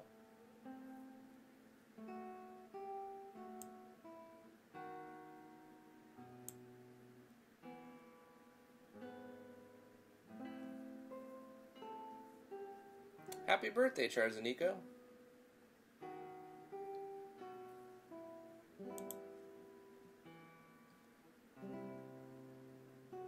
Let me see, when we go to Be Right Back, intermission, it should still load the chat there. Like, okay, so if I go to intermission, and then I go like this and like this, that's the chat box. Where is the thing that actually...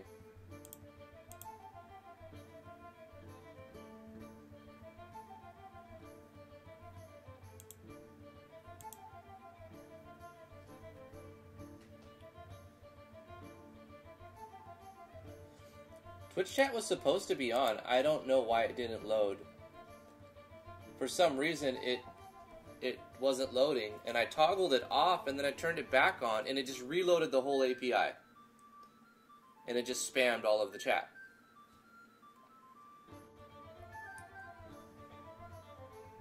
It seems to be working now. Yeah.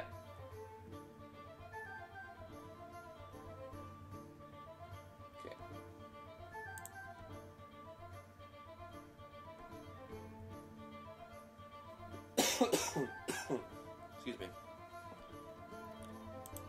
Okay. There it is. I'm glad you guys said something. I didn't notice that because I have my preview. I'll show you.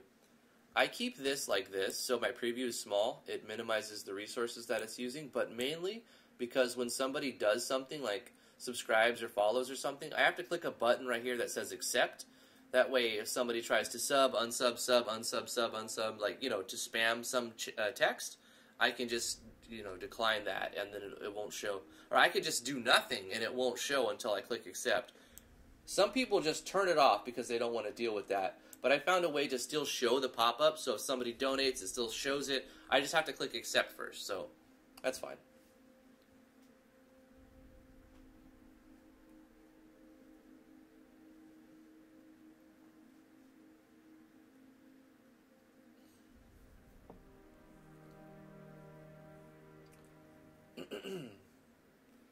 But yeah, so to fix the in the event if you don't have the carrot seed bug, what I'll do is I'll cut the second conditional and I'll paste it inside the else handler of the first conditional, and then so it'll see if you have carrot seeds. If not, it'll check if you have potato seeds, and then if not, so on the else handler of this, it doesn't do that, right?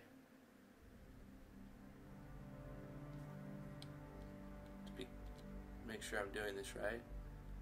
And then I take this one and I put this inside the else handler of here.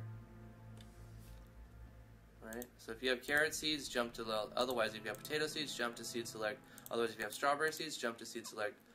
Otherwise if you have cabbage seeds, jump to select. So now it's going to check to see if you have any of these seeds first. In the case that you do not have those seeds, finally, after checking the last seed, it will say, come back when you have seeds to plant and in-game. And then we can get rid of this one as well.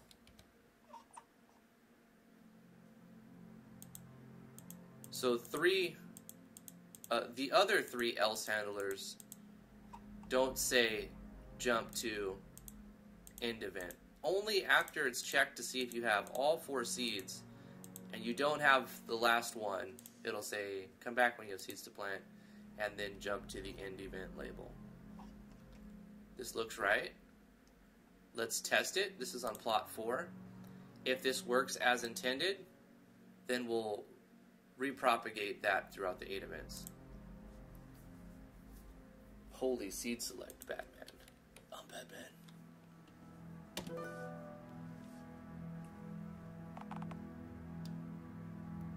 And your pop message can go on the else handler as well. Wait, where? Did I do that? Did I not do that? Pop message. Oh, yeah, I did do that.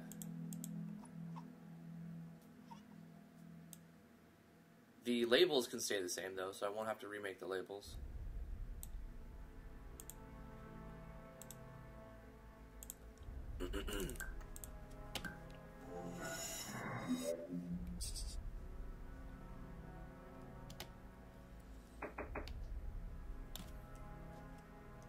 Volpe made some new artwork for Jinx. We'll have to get that one in. It matches how she's got her hair on one side. It would be cool if we can get the tint changed as well. I don't know if I'll use any of these as final version, but they're constantly being improved by the amazing community.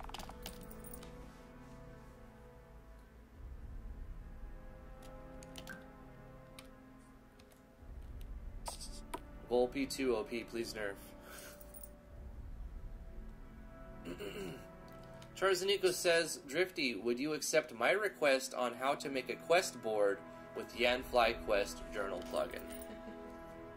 I mean, sure. It's People ask that a lot. Yeah, You're not the only person who wants to see that. I'm sure that people would like that tutorial. A quest journal. Does Yanfly have the quest journal plugin? He does, huh? I've never used it, so I'll have to learn it, which I don't see as a problem. So let's plant seeds. Come back. It doesn't. So if I have cabbage, which is the last one, it lets me select. Oh, okay, well I have carrot seeds, which is the first one, but it said cabbage because I didn't update the text on the treasure chest. I'm gonna delete those anyway. It doesn't matter. So it lets me do it if I have carrot seeds. I sort of need to throw those away, and okay, I have an idea. What I'm going to do is...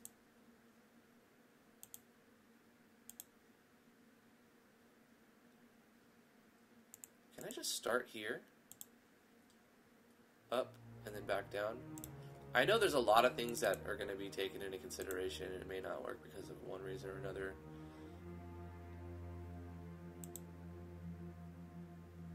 Things may not be set up right. I'm just going to try this for the sake of saving time. They'll all say cabbage, but they're not cabbage. Potato, it lets me do that as well.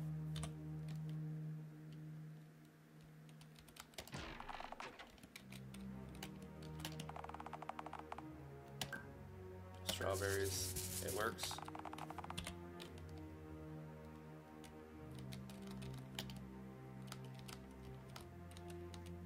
Whoa. Wait, where am I? Okay. 1, 2, 3, 4.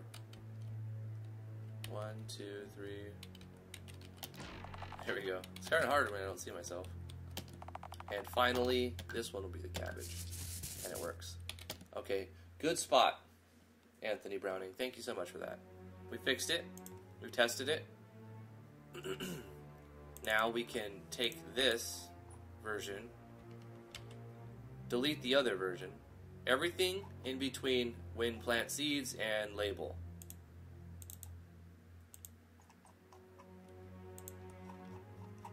Delete and paste.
Okay, everything should be good.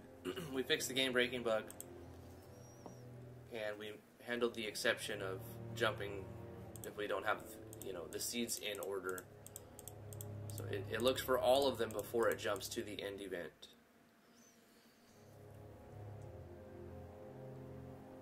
Is Battle Toaster more powerful than the other characters? No. They are essentially exactly the same thing. The only difference is the name, the images, and the animation. That's about it.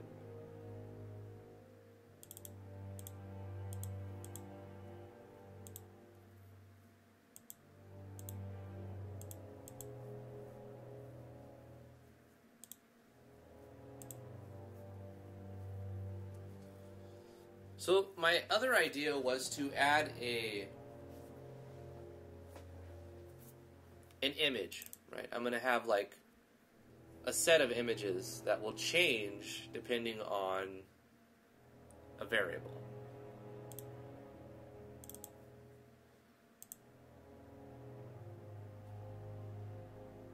Variable 70.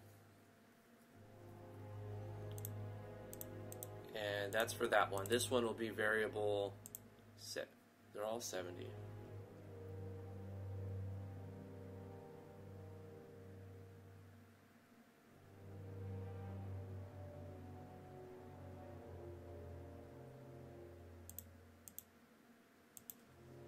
Because they're only changed when they're checked. But what if they're all running at the same time?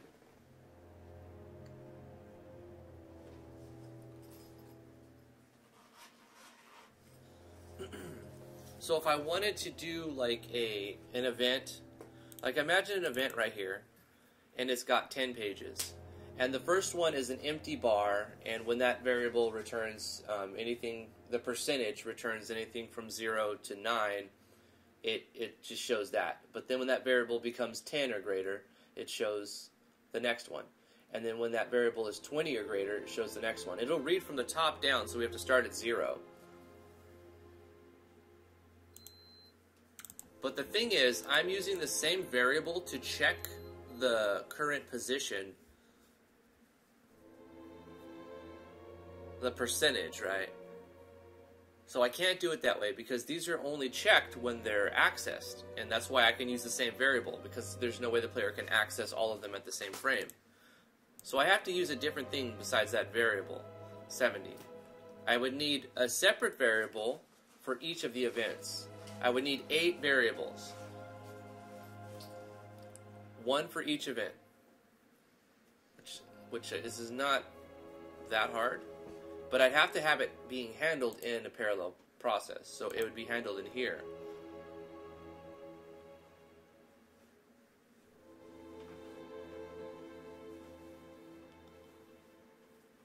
Take the timer.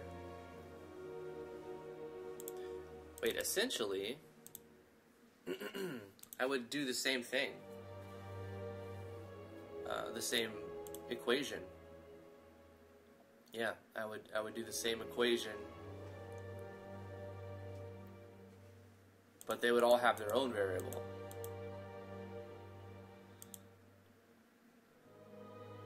So I would create a new variable and call it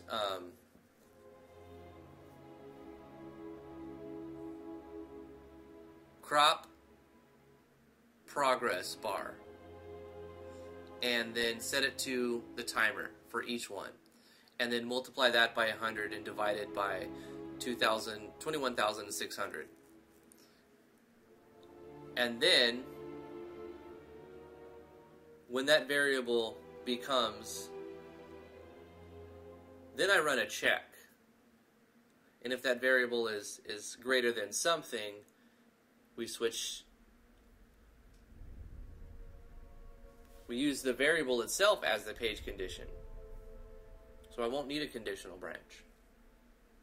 I'm trying to design it in my head before I start it to see if it's worth doing, if I can actually manage to do it. All I need is 8 variables. And I've already got the math to turn the timer using phases into a number that'll give anything between 0 and 100. I've already done all the work for it. The only thing I haven't done is design the graphic. Drifty, can I create your NPC in my game? It depends on the dialogue. You can't... I would rather you not have me say dumb things or, like, put words in my mouth. Like, I say enough dumb things on my own. I don't like it when people put me in their game to just, for whatever purpose, try to say things that I wouldn't say. Use my, yeah, you don't have official permission to do that. But, I mean, I'm honored. If you want to put me in your credits, that's awesome.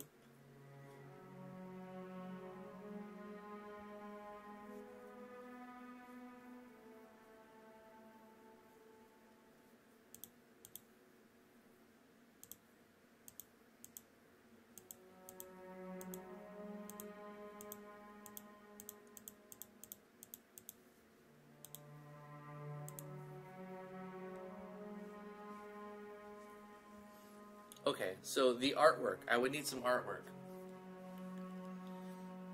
Let's do an A-Sprite.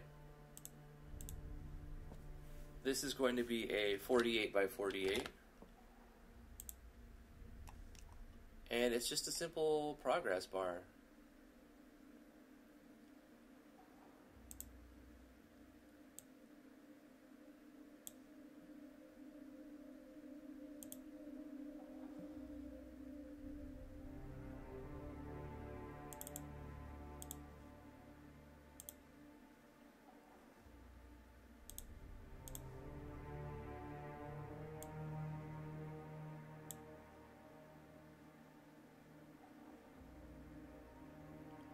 So I would need to divide this up into 10. If I have 48 divided by 10, that's 4.8, 5 pixels per each, and then have 2 of them be 4 pixels.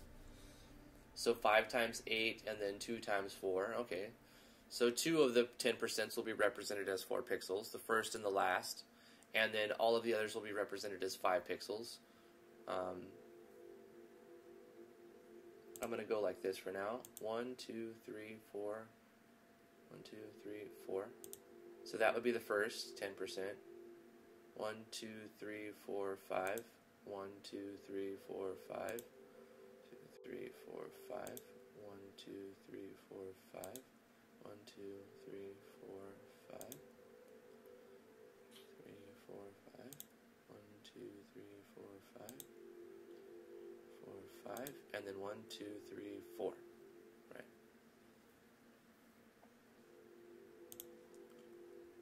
One, 2, 3, 4. Oh wait. 1, 2, 3, 4. 1, 2, 3, 4.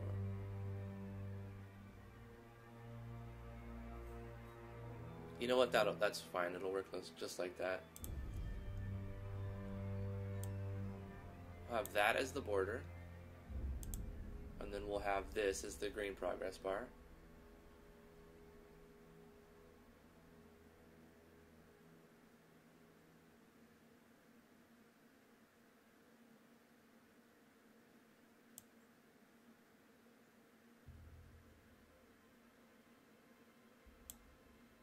So it's like,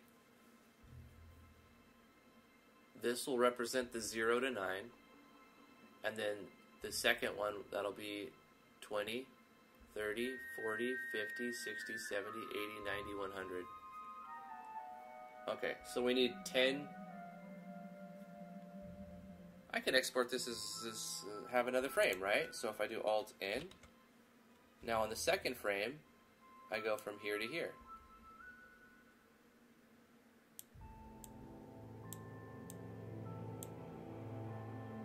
And on the next frame, I go from here to here.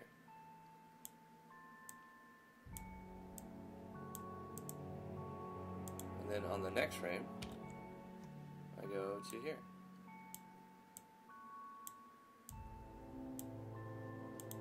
Next frame.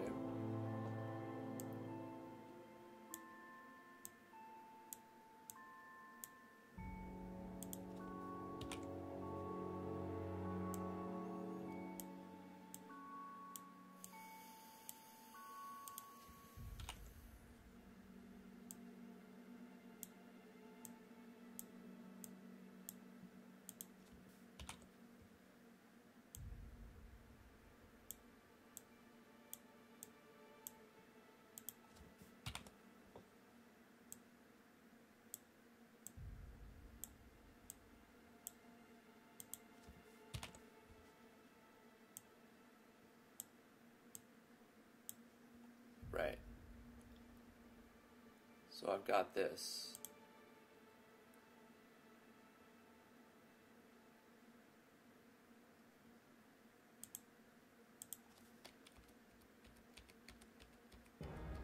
Perfect. Now I'm just going to delete all of the placeholders with a right click here. Like that. I could just do the line, this one actually. Go like this. Yep.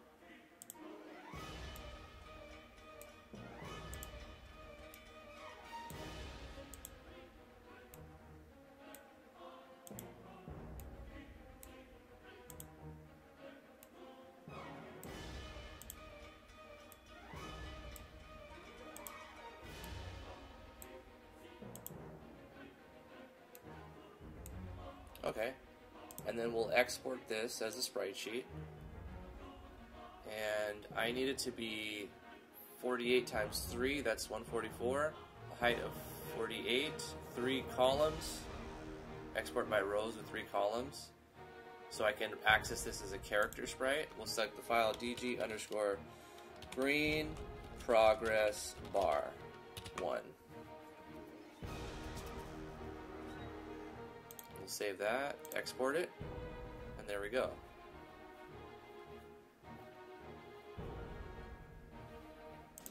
And I'll save this as a sprite too.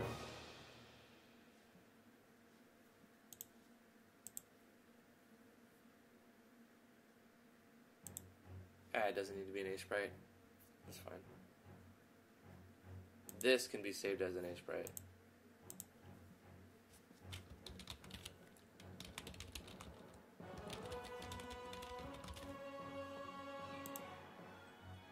This will be a PNG. Now I will go to my project, game, open folder, and go to where I have my sprite stuff.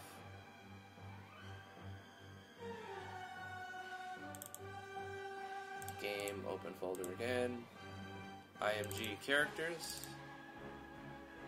We'll copy the sprite file,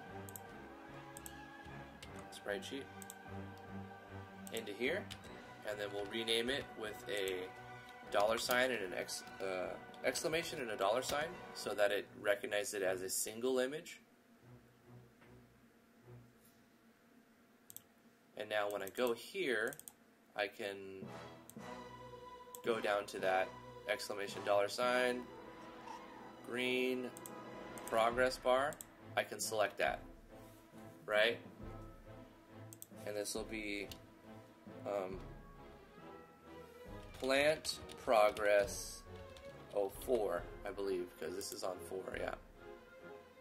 And then this will be 1, 2, 3, 4. This one is 5, 6, 7, 8. So it's like reading it backwards. 8, 7, 6, 5, 4, 3, 2, 1. And this will be below characters because I want the player to... Oh no, above characters. Yeah. Above characters.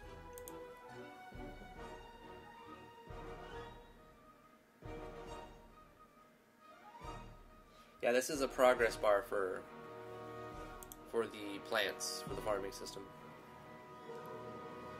And this will actually be a parallel that is turned on when the switch for its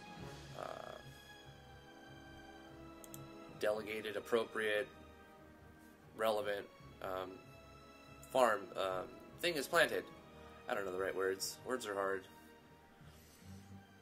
Whenever we start growing something, it turns on the switch, right? So that the farm 4 is planted, and then so this turns on when that turns on as well. And then we don't want to have a parallel that does nothing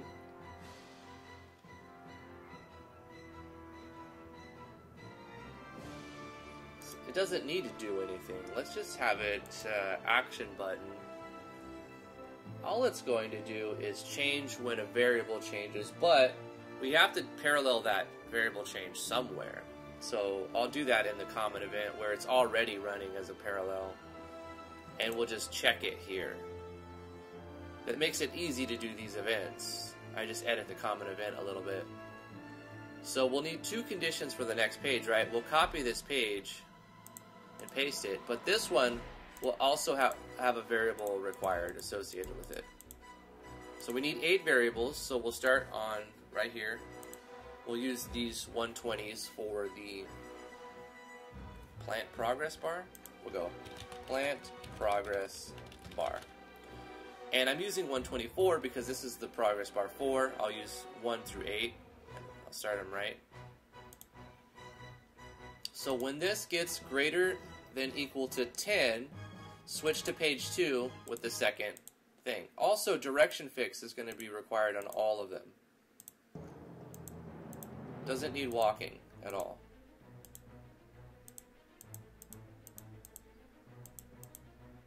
So it's not walking, it's not stepping, it is a direction fix that has... Our goal is to get plant progress bar to read out as a number from 0 to 100, just like we did with the percentage that we're checking. We're checking that as an action button, so we have to check this as a parallel now. So let's copy and paste that. Let's change the variable to 20 now, greater than equal to 20, because remember it's going to try to read this first. It's going to see, does it have 20? If it's greater than equal to 20, if not, it's going to check is it greater than equal to 10. So if we have to do it in this order, if we want it to work right. From smallest to greatest. Because it's going to read from greatest to smallest. Page 10 down to page 1.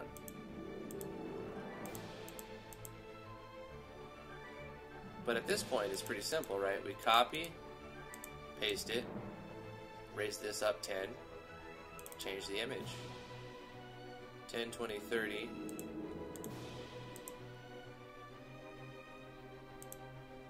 Greater than equal to 10, greater than equal to 20, greater than equal to 30. This is actually the one that goes up to 40, so that's where it's confusing. This is the 4th one. 10, greater than equal to 10, 20, 30, 40. 10. Less than 10, less than...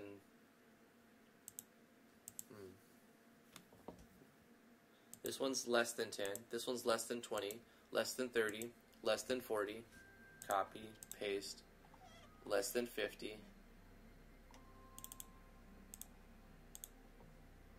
But then, I don't know if I'm doing this correctly.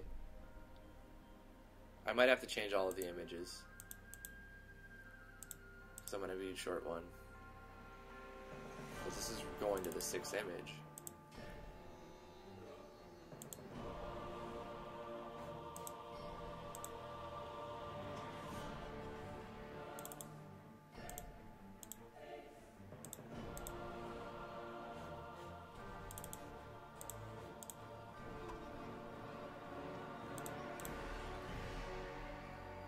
Oh no, I just go to 90 and that's pretty much it.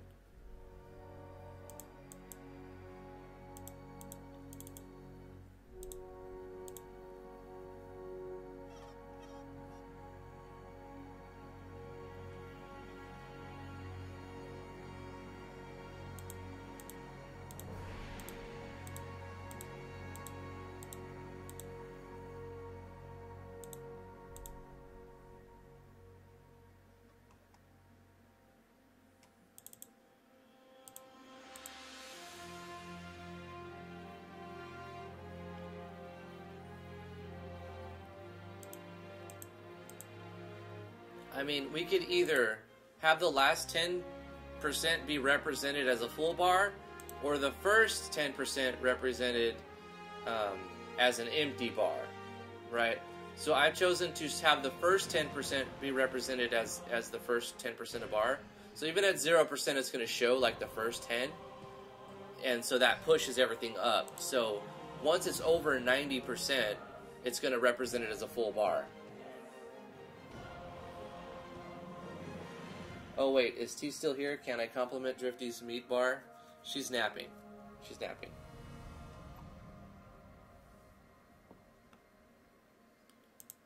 So all we need now is a way to control the plant progress bar, right?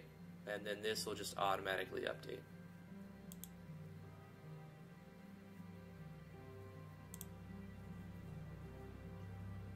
I prefer to call it the brown cotton candy bar. It looks more like brown cotton candy than actually sticks of meat. So on Sea Planet 4, this is the one we're checking.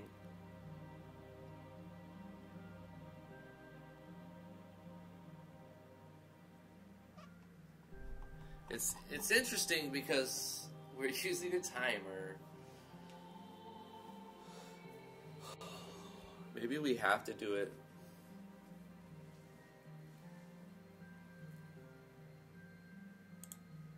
in here.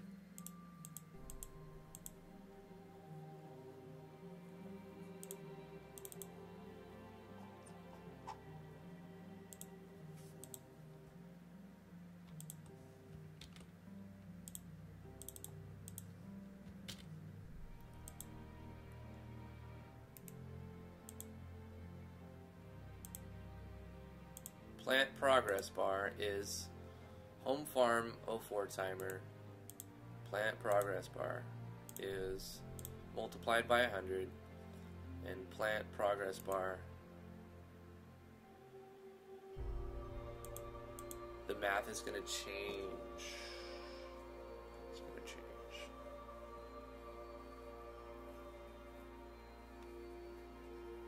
Essentially what I did, I have to do again times 10 instead of times 4. But maybe it's easier this way. The progress, okay, what does the timer go up to? 5,400. We've decided 90 seconds. 5,400. What's our total time? 5,400, and then it'll be on phase 1. So that's 5,400 more. So that's another 90 seconds, so 180 seconds, 3 minutes, and then it goes to 3. That's another 180. That's another 90 seconds, 270. So 360 seconds. 6 minutes. Abs. 6-minute abs. So if I time this right,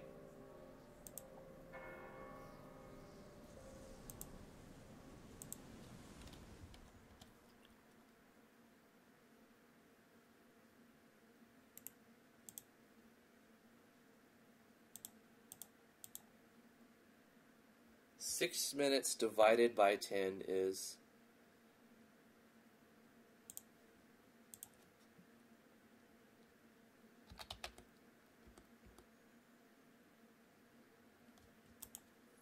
400 times 4, 21,000, and then we divide by 60 and divide by 60. Nope. Divide by 60 and divide by 60. 6 minutes. So 6 minutes times 60 is 360. So you have 360. No, we'll go 6 times 60. 6 times, yes, 6 times 60 times 60. And then we divide this by 10, right?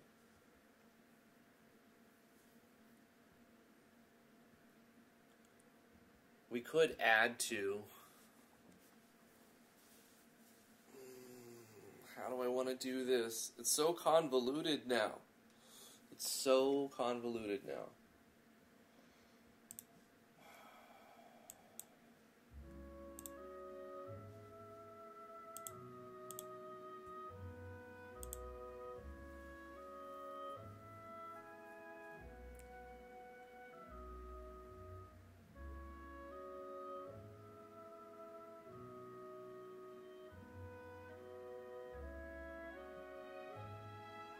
I mean, I could just do a separate timer. It won't be tied to the actual timer. It seems simpler to do that since I know the number it has to wind up being.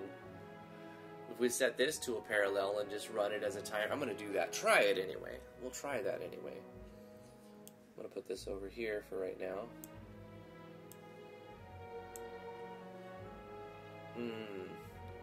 So we're going to add a constant 1 to it. And now this becomes a parallel.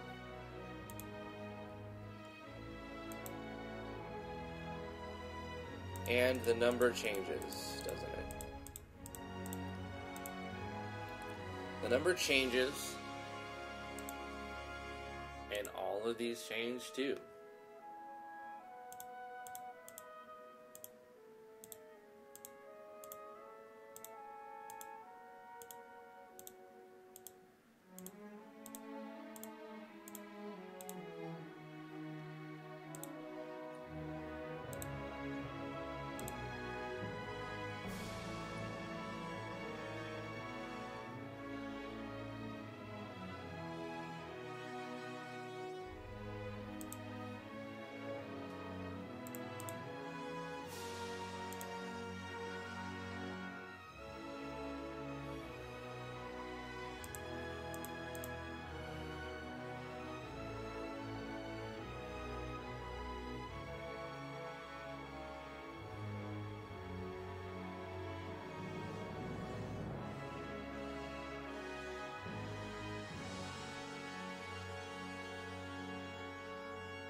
What needs to happen at the end?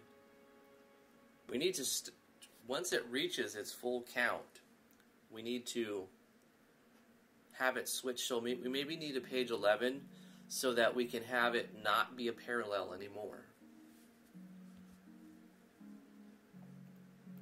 Right?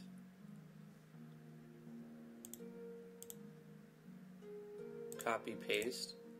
Now this becomes an action button, which will do nothing, really. And this has to be right here. 100%.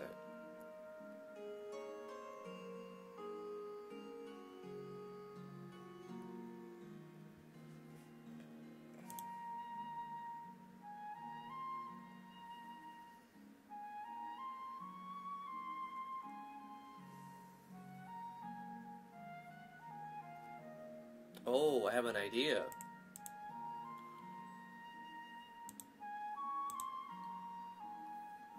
Parallel weight.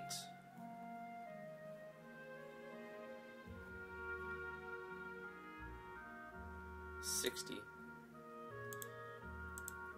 So it's just going to add seconds.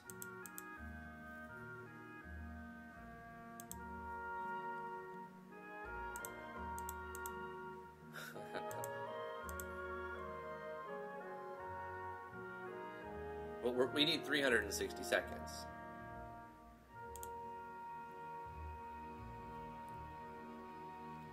So we're going to change the weight so that 360 needs to become 100.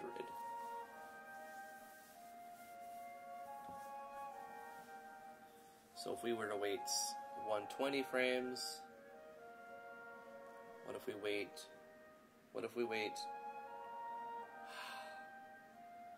2160? That's 2160. You can't wait that long.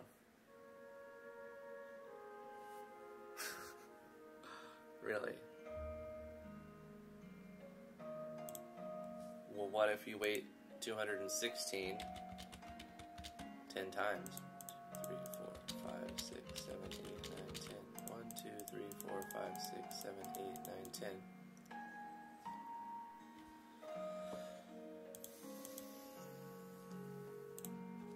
$21.60 times 10. That's the full duration. All I really need to do is wait 216, add 1, and it'll go up each time. 0 to 1, 1 to 2, and then once it gets to 10, it goes here.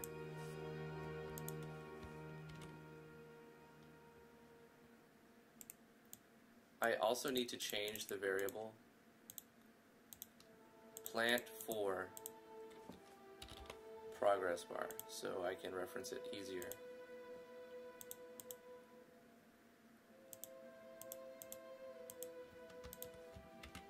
So it's running on its own timer now. But it's simple. It does have its simplicity.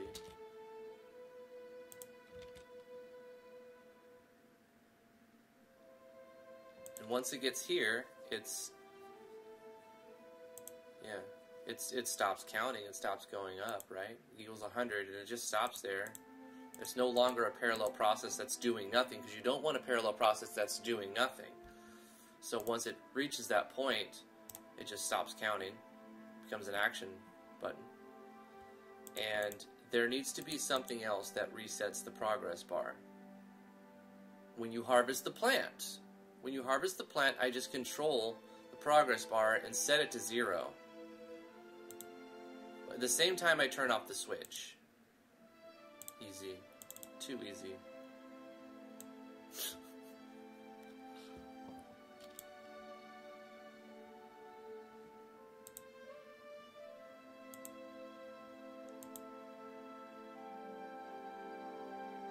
Which is on this event.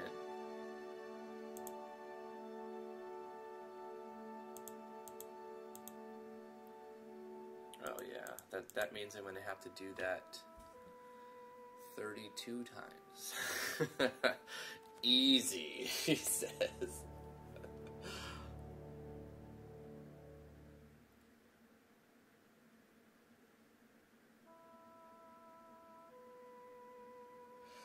Anthony Browning says, could you set your new progress bar variables with your status bar update variables and just divide the total time by 10 to get the values to change the bar's event page? Anthony, that was my first thought, and that's what I wanted to do. Here's the reason why I can't do that. I'm using the same variable for the status bar, right? The status bar update. You set your new progress bar variables with your status bar update variables. So my status bar variables,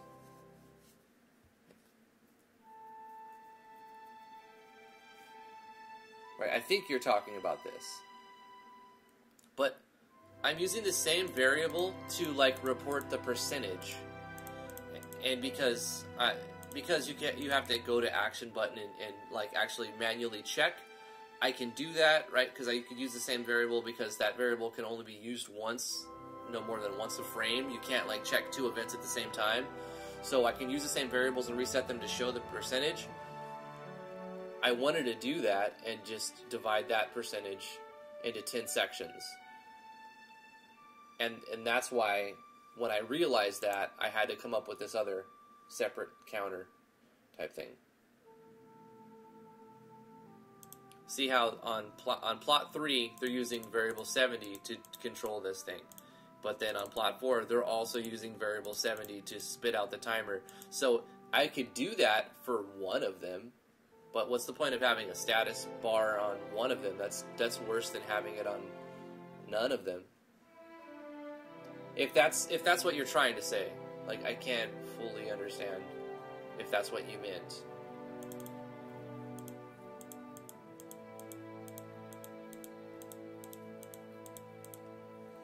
All I have to do is, wherever I'm turning off Home Farm 04 planted, I also need to set plant for progress bar to 0.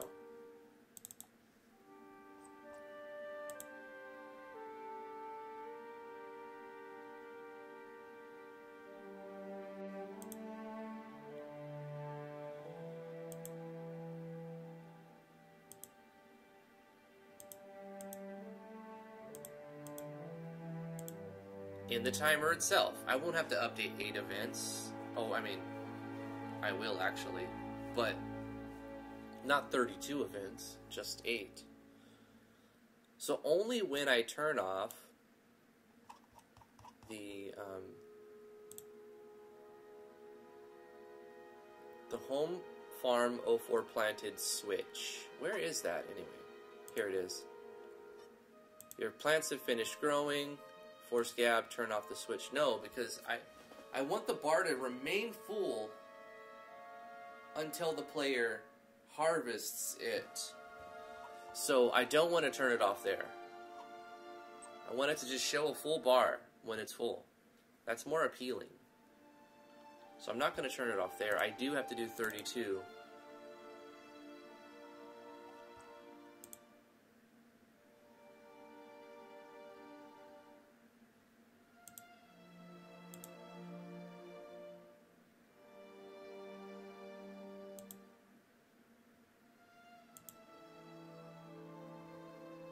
Okay, so I have to change the way I'm thinking about it.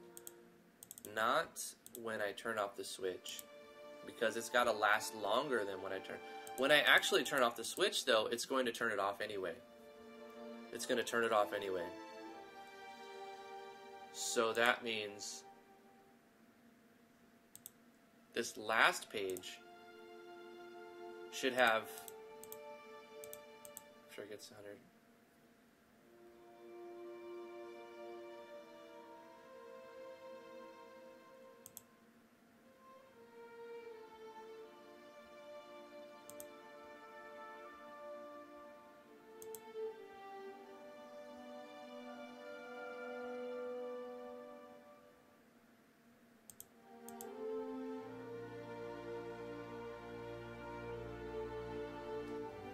As long as Plan 4 progress bar is 100 or greater, this will be here. So when the player goes here to harvest, which is actually this event being moved over,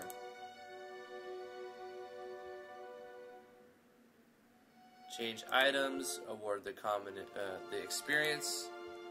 Say you've obtained this. You set the event location, so I'm moving it back. I'm controlling the phase, and I'm going to turn off, I'm going to reset the timer. Control variables here. Plan 4 progress bar set to 0. And I have to copy this and put that above the self switch that turns the page, or that turns off the self switch. Right before that, that's where I'm choosing to put it.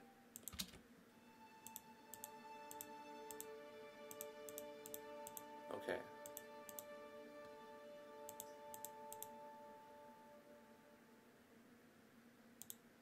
That way it'll stick around even after the parallel process stops running. It'll stick around and show a full bar until you harvest your plant.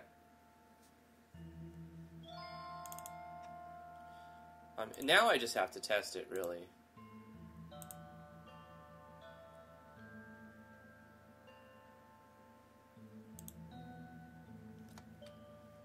Okay, let's get cabbage seed.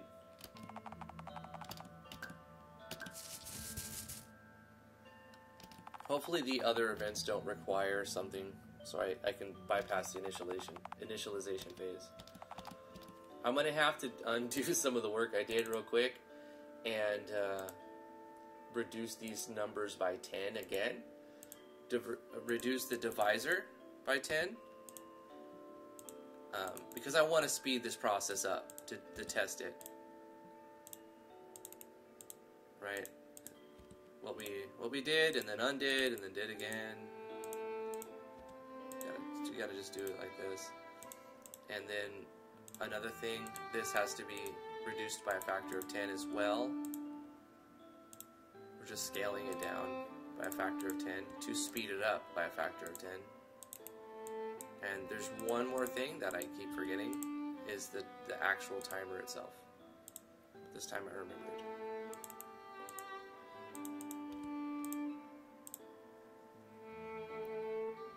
Oh, but you know what?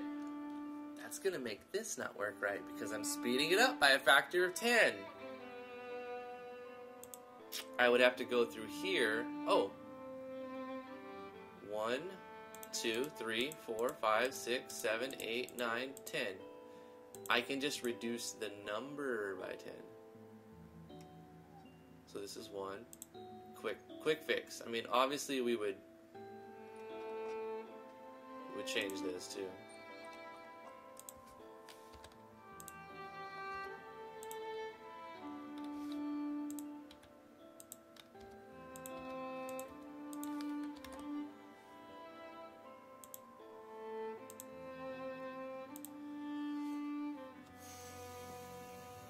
Have I ever thought about inventing my own time system? I mean, I could do that.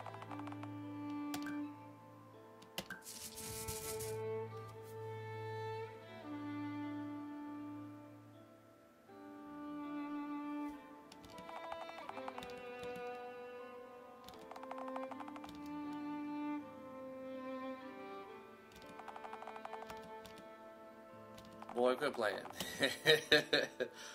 Guys, we did it.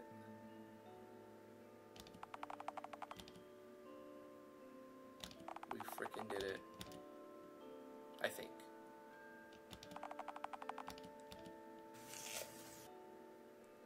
So it disappears before I want it to. I want it to stay full bar right there until we go ba-da-da-da-da-da-da, harvest, then the bar goes down. Starting placeholder. Yeah. Of course, I didn't initialize, so that's why I said that, starting placeholder. Because I was using an invisible character. So there's one problem at the end. When it gets to 10, this, as a requirement, when this switch turns off, it goes to this. No, it just disappears. When this switch turns off, the event disappears because it doesn't meet any of these requirements anymore.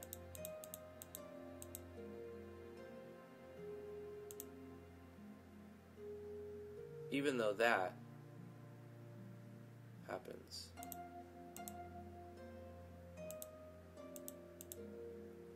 Alright, what if I turn off the switch conditions for all of them except the first one? Right? I want it to last until I toggle the variable.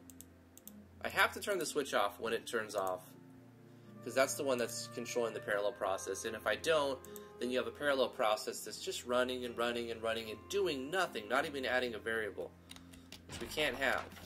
You'll just freeze it up eventually.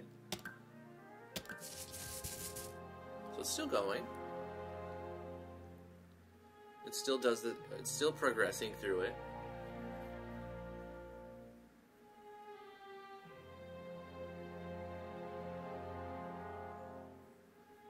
Keep in mind, this would take 10 times as long if you were actually playing the game. But it would be working. The one thing I noticed that I don't really like is the color I picked is green on green.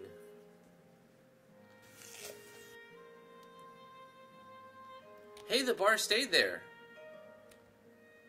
The bar stayed there. Okay, another test. If I go into here and come back out, is it still there? It is.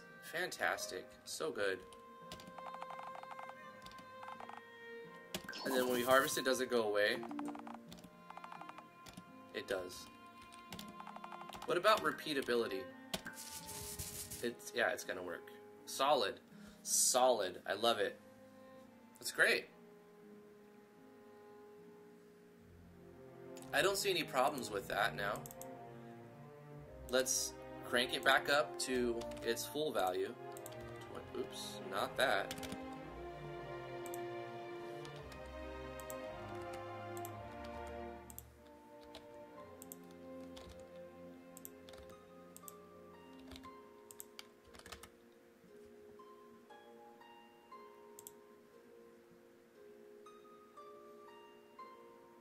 And undo the changes I made to this by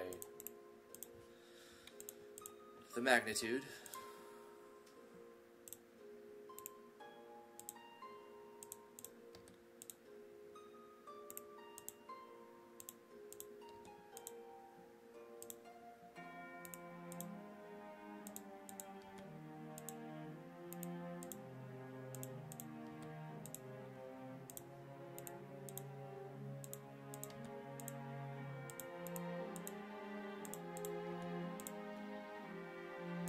and the timer. I almost forgot it. The timer. There we go. And it's easy to propagate that now, right? It's easy. I copy this whole event, paste it here, and I change the switch that it's looking at from 4 to 3, because this is the third one. And I have to change the variable too, and assign it its own variable. So I'll just kind of copy that text, put this here, and call this one 3. They all need their own variable progress bar.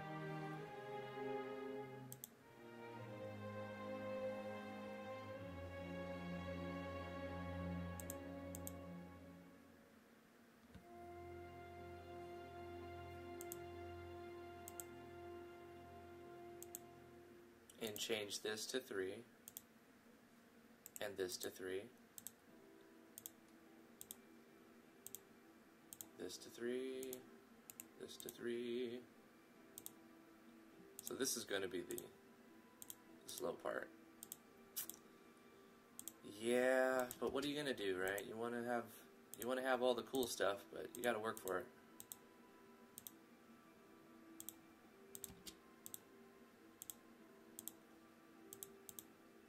Why don't you use a plugin? Well, you could do that too, but do you think writing a plugin for it's not going to be work? That's work too, my friend. What kind of work do you want to do? That's the thing.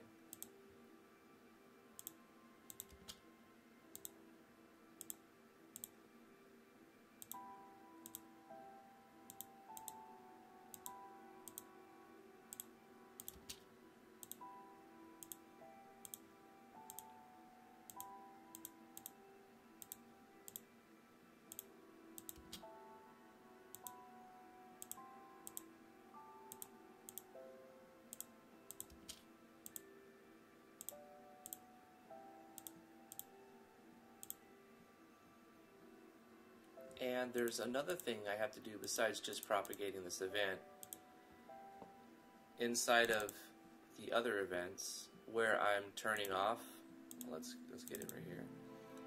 Example, where I'm resetting the variable, not a switch, the progress bar variable, after I'm harvesting it on all 4 potential things that you can harvest, you have to do that for all of them as well.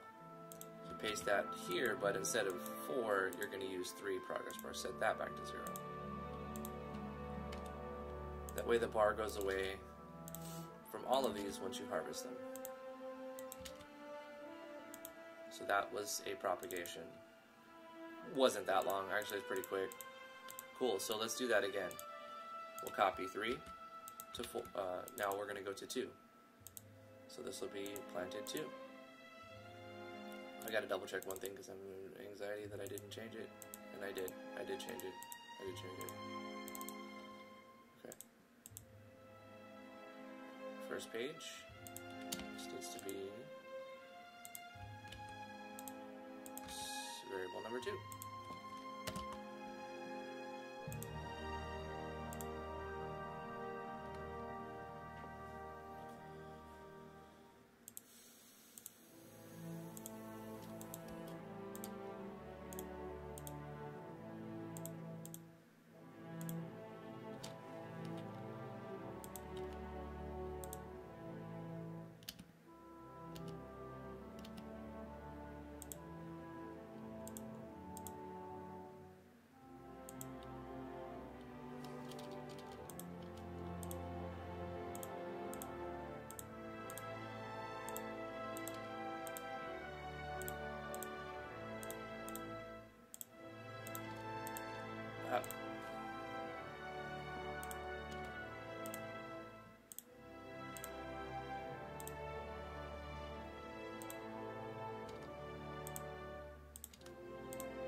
This is really cool.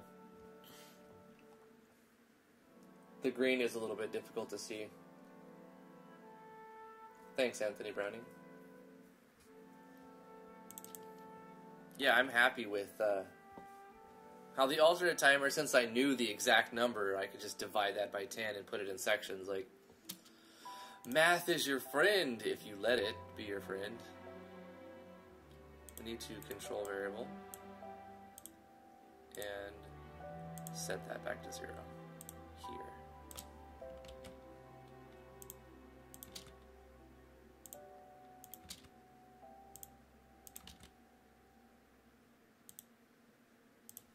Alright, we're getting there. This is planted 1 and set a new variable for that. Call that 1.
That's the wrong one.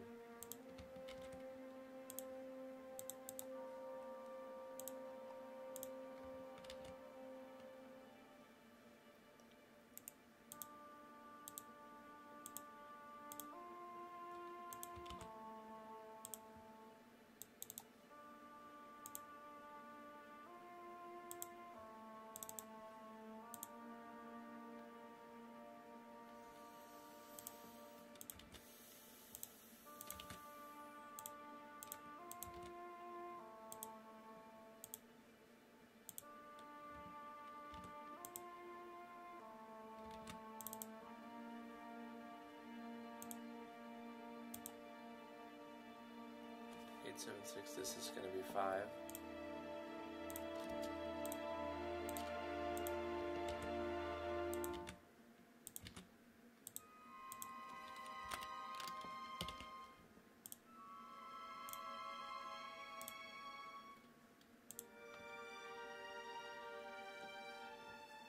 Yeah, I might change the color. I like the idea of it being green, but maybe it needs a background. It needs a background, doesn't it? Like a gray. I could just fill in the background as a gray. Or make the border thicker too. I can make the border thicker, add a shadow, and change the hue a little bit to more of an aqua color. And I'll just update the same file name so I don't have to go through all the images again. Thank you for doing this, the streaming I mean. I've been off and on with RPG Maker for years and I'm starting to heavily get back into it. I'm learning a great deal from your videos. Oh, well, cool, dude. You're welcome.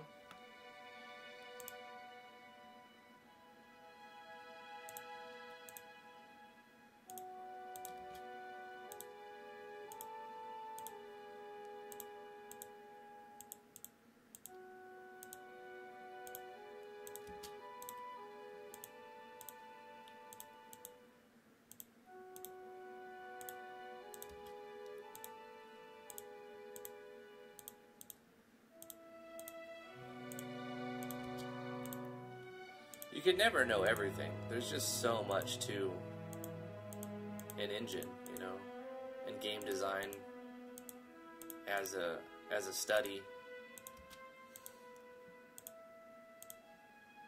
And there's no single way to do things. There's so many ways to accomplish the same thing. that it's interesting to watch other people tackle a problem. Because even if you know how to do that problem, like if you were presented with that problem and you could probably find a solution, your solution may not be the same as the person who's going to provide a working solution to that issue or whatever it is. And whichever one's better is kind of irrelevant. It's just like, how do you want to go about doing it? I mean, I suppose if you're like making a very, very highly competitive mobile game, then the method and how you tackle the problem is a huge deal, because you want that optimization, the smallest file size, right? After the stream, you gotta watch my creepy animation, unless you're scared. Well, maybe I am scared, Mushy. You create some terrifying things. Lunex Aura, how are you doing? Hello. I'll probably watch it, Moosh, for sure. I'll probably, for sure. Wait a minute. Why does this say plant progress 4? Oh, because they all say 4. Plant progress 4. This one's 3. Glad I saw that. That's an easy fix. 2. 1. 5.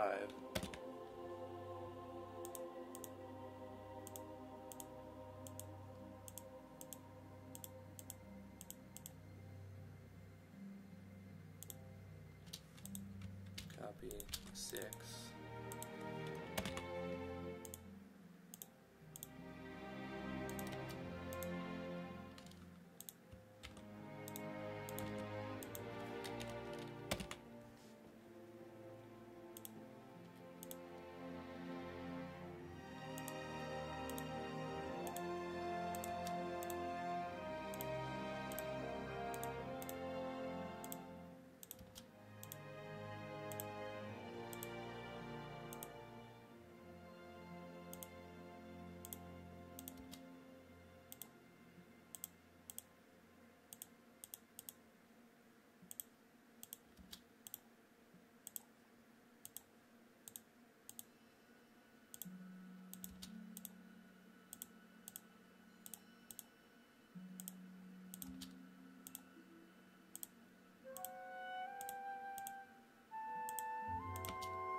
Can't forget to update these events as well. That's one more thing.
What will be the price of your game? $3.99.99. No, I'm thinking $15.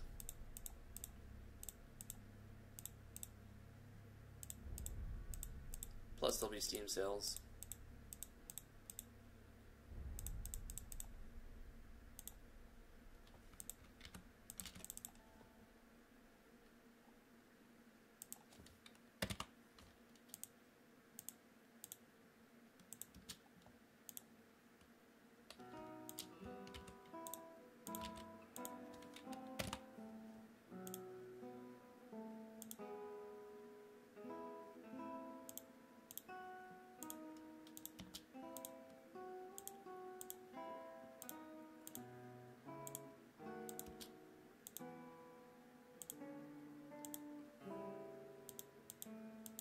think when I started this, I called this the Let's Make a Game 2018. Gothic Muriel, thank you for the follow. Illusion Bion, thank you so much for the follow. Appreciate you guys. Hello.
Let's double check.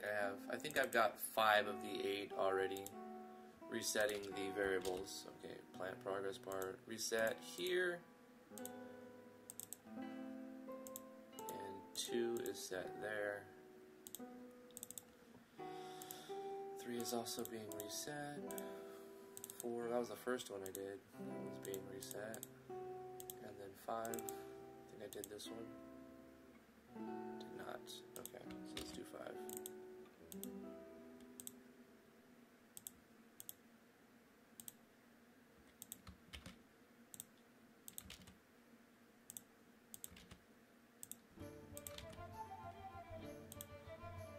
And 6.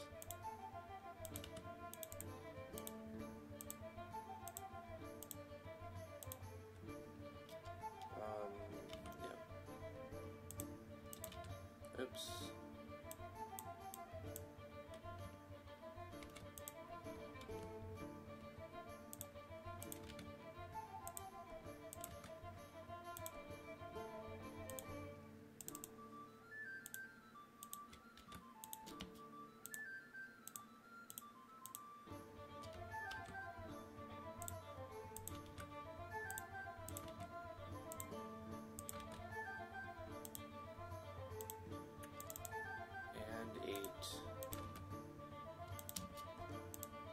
Since we're doing a new system and then propagating it 8 times, there's a lot of room to make mistakes. So I definitely need to just test this.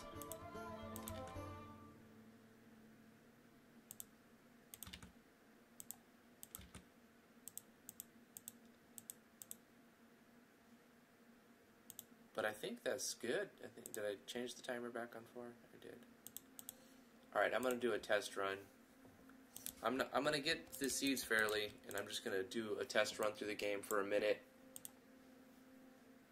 Start on our custom start menu. Initialize everything. Go rescue the seed salesman, buy seeds, or actually rescue this. I'm going to try to plant seeds beforehand as well, and so that I see if I fix the game-breaking bug that lets you try to plant a blank item, which causes the game to crash. So I think I fixed that completely. Can't do that anymore.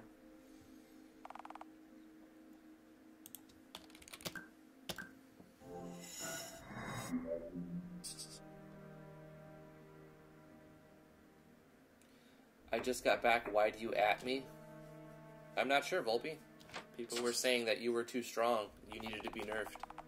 I was telling them about your Jinx artwork. I was telling them that you sent me some more Jinx artwork, and I'm constantly swapping through and trying to find what I want to use. And I was going to try yours, and then I think it was Royal said Volpe needs to be nerfed. He's too strong. So if I'm actually playing to play, I would do the tutorial thing and do more, but I'm specifically testing a few things. Okay, it doesn't let you break the game, and you can almost see that it wants to do something else, and then it's like, nope, jump to label. No, okay, that's just getting rid of the menu. Like, something else is popping up and getting rid of it. Yeah. It's great. So the seed salesman's going to be there, but he's not there yet. We sort of need to go rescue him. But the player starts very strong and then slowly gets weaker. And then gets stronger at the end. That's the goal anyway. Start the player very strong, and then have the curve put on more and more pressure and more challenge. And then as they start to lose their power, they have to do some sort of upgrading or grinding or a combination of the two, or lots of farming or something to, you know, using items or money to buy their power. Mid-game, and then late game, you just start amassing, you know, your bonuses start stacking, you start getting better gear, you find stuff. Enough things have been given to you at that point, so the end game shouldn't be too challenging, but the mid-game will be the real challenge.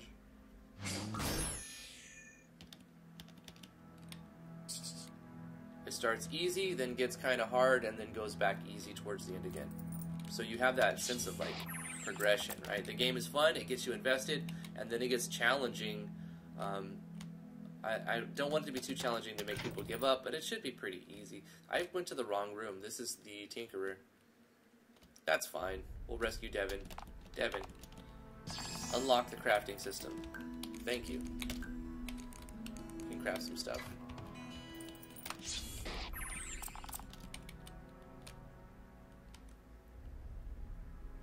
The sound effects, a lot of the sound effects, the music effects, I've made myself. The little guitar thing.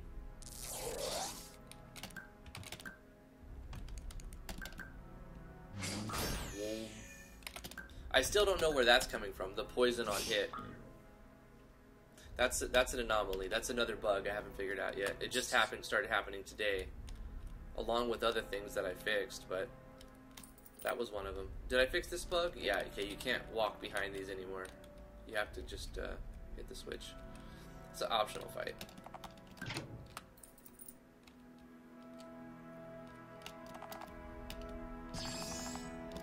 We rescued the seed salesman. Yay, I would get that mushroom, but I'm specifically...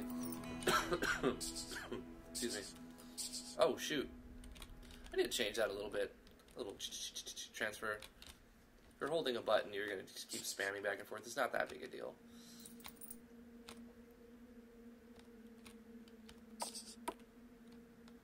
But now that we've rescued the seed salesman, he'll sell us some seeds. Let's go here, Vaporwave. Let's buy some seeds. Actually, let's buy two of each. And let's plant all 8. And then do stuff and come back and see if I have any errors. You know, it's likely. What I like about the progress bar is it shows you where you've already planted something and how far along it is. So I really wanted that to happen, and I'm happy that it seems like it's going to work. I haven't encountered any problems with it yet, but of course we just put it in and propagated it a bunch of times. So we'll have to come back and check the progress of these. 6%. Wait, we'll see if it switches over the first way. I'll wait till it goes to 10, and then once it hits 10, it should go up a bit. I'm also going to change the color of this at some point. Okay, it went up. There you go. Yeah, seems to be working. Fantastic, man. I love that. That's so cool.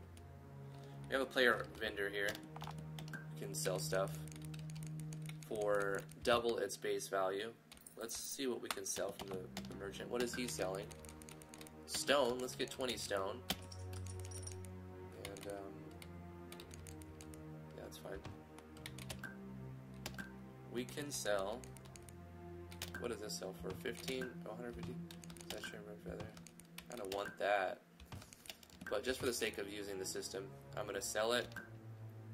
And the vendor will pay me 500, which means it's worth 1,000, which means you can auction it off for 2,000. So let's put the feather up for 2 grand. Max value. If you ask any more, it'll tell you, watch, 2001, it should tell me, oh, that's too much. Price is too high, most likely never sell. Okay, you can't sell that. But if we also sell it for less than what the vendor will pay for, The vendor will pay 500. So like if we were to sell it for $4.99, it'll say, you know, it's too low. You shouldn't sell it for that low. So there's some safety mechanisms to stop the player from like screwing themselves, which you kind of want to do. So let's put it up for 2,000. That's the highest you can get for this item. Placed it up.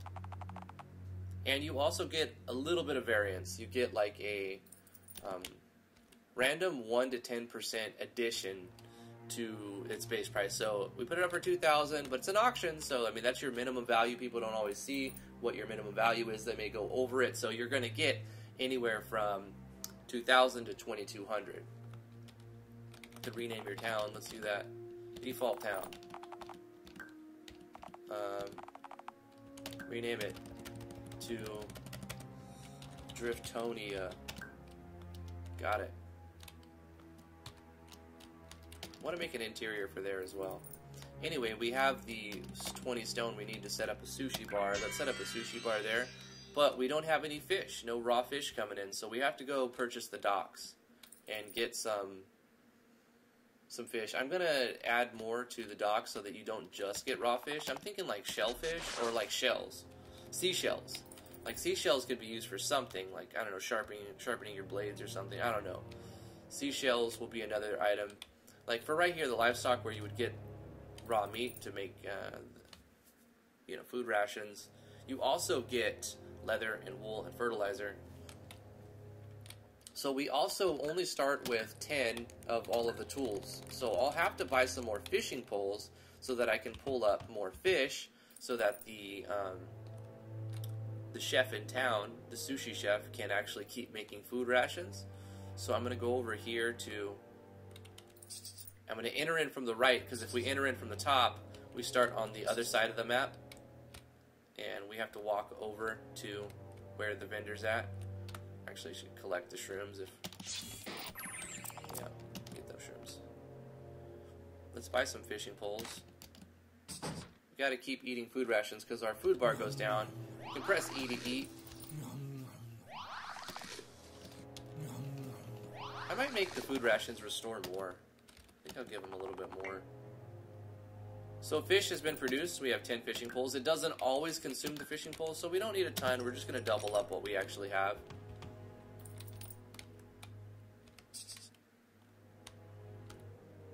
I also want to update with this event. I kind of like because you come in, you sit down, you can order food, and he sells all the food in the game that currently. So if you're looking for a specific type of food, you'd come here to buy that food. It's the animated fish sign. I'm catching a bunch of fish. I might as well do something with them. Stop on by to fill up on fish. We've got the best deals in town. Well, it's not much of a town, is it? This guy will make your boat, but you have to process your wooden logs. We have some. Let's go ahead and have him process it.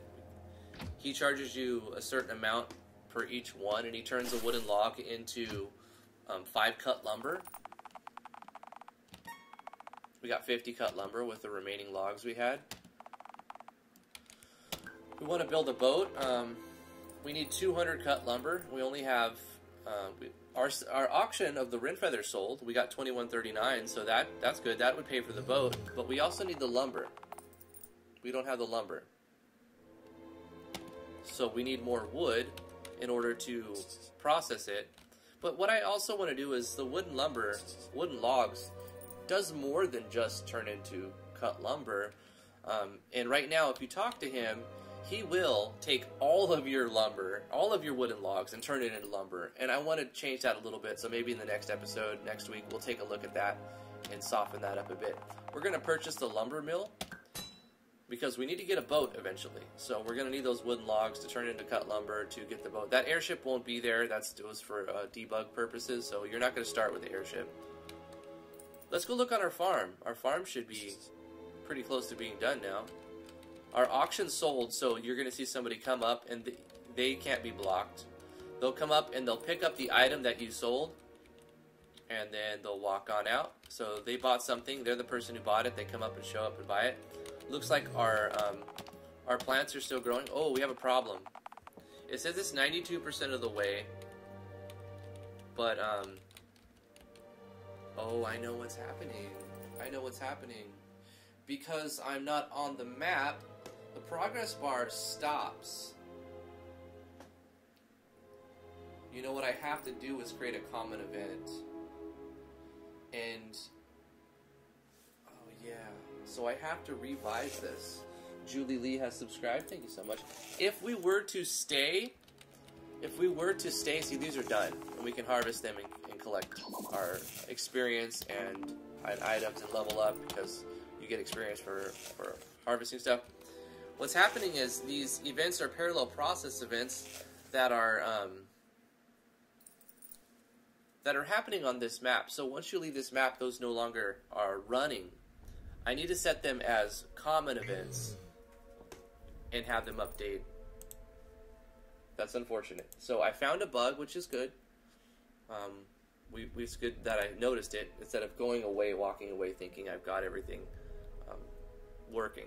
So I can think about how I'm going to do this. Let me look at the... here we go. So instead of having these as parallel, I'll just have all of these as action button. And then I have a common event running. Another common event for when Home Farm 04 is planted is turned on. A separate one. Actually, one for all the timers, huh? Maybe I just have... yeah, no, I need all of them. I could have one common event for all of the timers. But it would be more complicated. I can do it. I just need an additional switch. So I would need 9 switches. No. I'm already using 8. I would need one additional one. So that if none of the timers are on, that's off. And then I also adjust that in the world timers. It would be easy to make each of these their own small common event.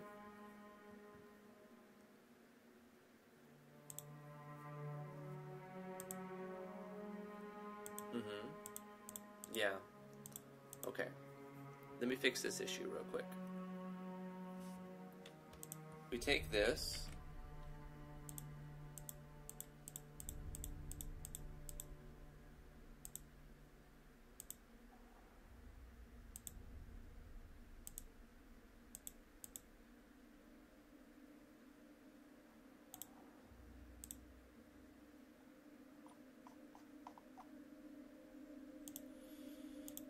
Yeah, we'll use 81 to 88 here. And this will be plant 01 progress bar. And in here, it's going to just be a parallel process that is running when Home Farm 01 and planted is on. We already have this running while that switch is on. So when that switch is turned off, this will also turn off, which will stop the thing from counting. So I like that. That's kind of what I want. And it's going to just wait for 216 frames. Mathematically, that works out to perfectly what I need. 21,600 frames for 100% progress of the way. And that's so that I can say progress plus equals 1. This is assigning 1 to the percentage. Oh yeah. Oh my gosh, it's 1:30. Are you kidding me? I've got to end the live stream soon, but I think I could fix this real quick. So we don't have to worry about this running with, like, usually when you have this, you need a way to turn the switch off, but we already do have a way for this switch to be turned off right here. So this is a side thing that's happening. So as long as that's on, it's just going to keep adding to the progress bar. And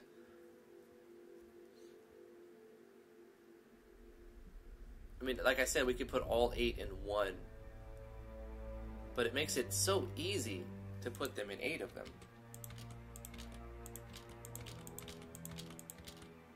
You can essentially just go change the name, change the switch that it's looking for, and change the progress bar number to 2. So this is 1. We got to make sure that this is using the right progress bar. Add 1 to the progress bar. Add 1 to, this is add to the 1 progress bar, add to the 2. We'll make this 3. Home farm planted 3. Add 1 to the number 3.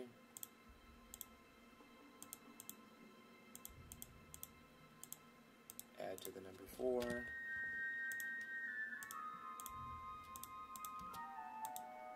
Oh, this one was already number 4.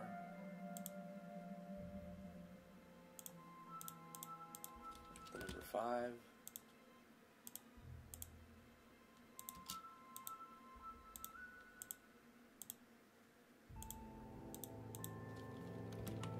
Add to the number 6.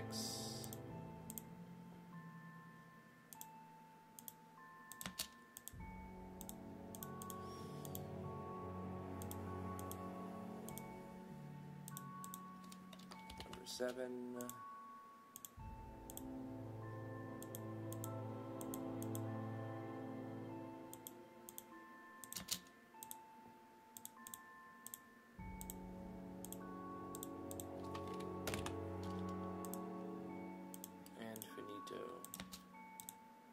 Now we need to change the actual events. I mean, we're running 8 parallels on this map, but we need those to run when we're in the dungeon, when we're on the world map, if we're in another town. We need those to run, so they can't be map parallels. They need to be common event parallels controlled with the switch. So that's what we've done. We've just adjusted that. Easy, nice and easy.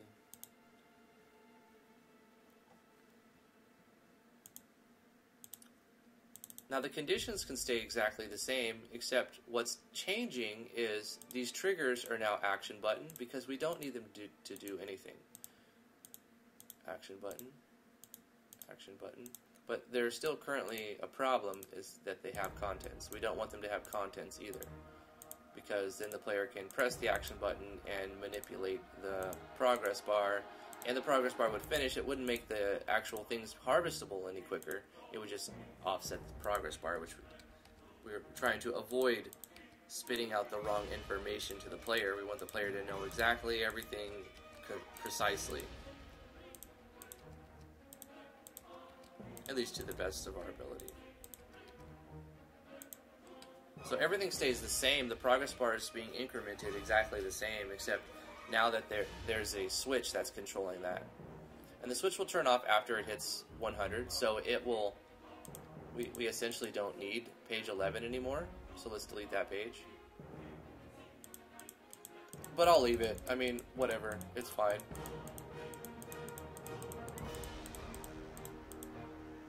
Okay, let's do that for all of them. Triggers are now action button.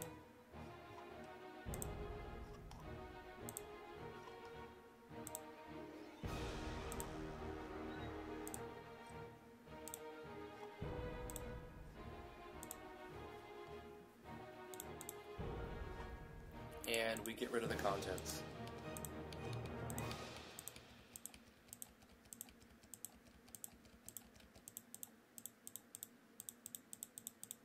Okay, next.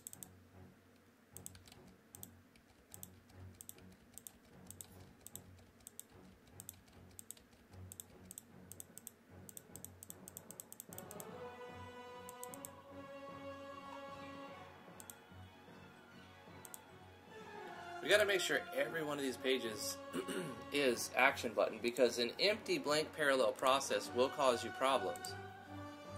So we can't have that happening.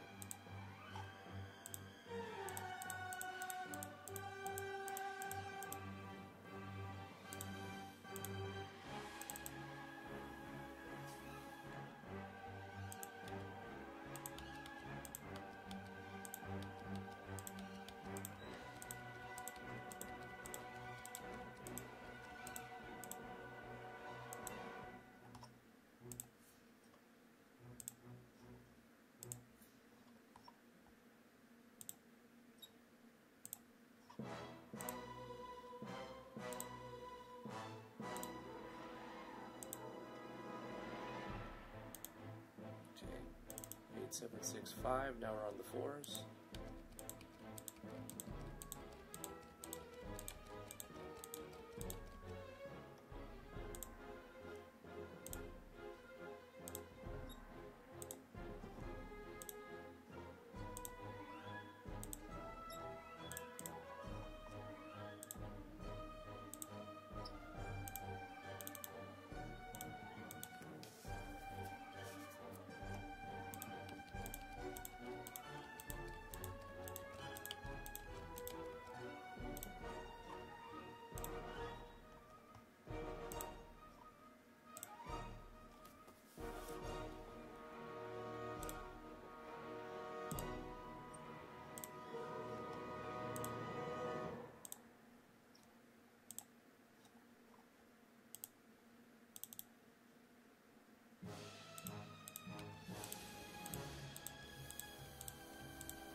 So much work to be done. I think that's all of them. Okay. And we need to test it, because we did a change right there, you know. Let's do it again. Soyvius, the bright, or it's like a dark, deep blue on the black. I couldn't read it. Soyvius. Hello. You can do it. We know you can. I need coffee. Oh, I need coffee too. But, I mean, I'm going to end the stream, so I'll get some coffee after the stream. First, I want to just run through, make sure that all of the changes we did on the farming system are working. And even if they're not, I got to call it soon. But thank you guys for coming. I appreciate it. We're going to play a little bit of play testing, 10 minutes or so.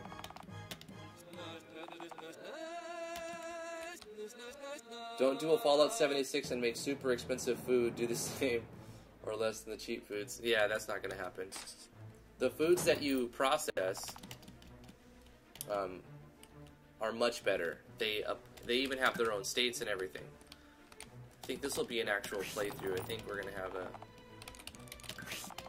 not a full playthrough, but like more of a playthrough. So let's get the items from the tutorial area. Let's get the. Wait, this is gonna give us some money too. Show me how to slay. Monk Picard is gonna give us the strange liquid that he made himself.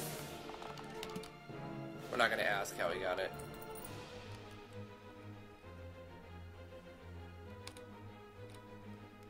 Take care, Skepsis. Thanks for coming. Here's a good one. We're gonna unlock the enchanting system, upgrade our weapon. Definitely want to do that.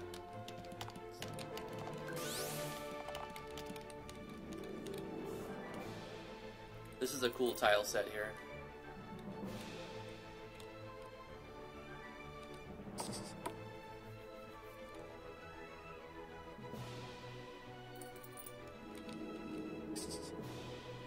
Alright, I want to go straight for... No, wait, I'm going to upgrade my weapon. Not actually necessary. Actually, it's completely unnecessary. I'm going to go straight for the seed vendor, and then I'm going to bring him back to town and buy some seeds and test the system while I do other things as well. Look for other bugs.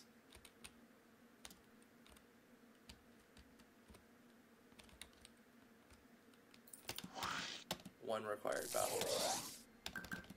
Bang. Still doing the poison thing.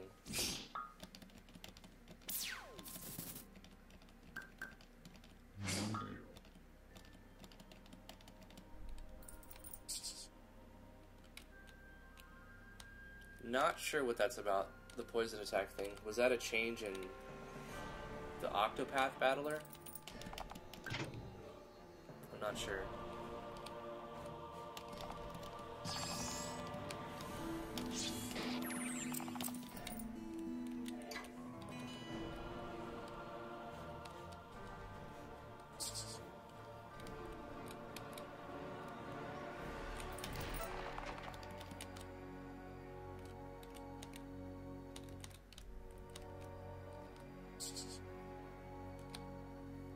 What are my roll?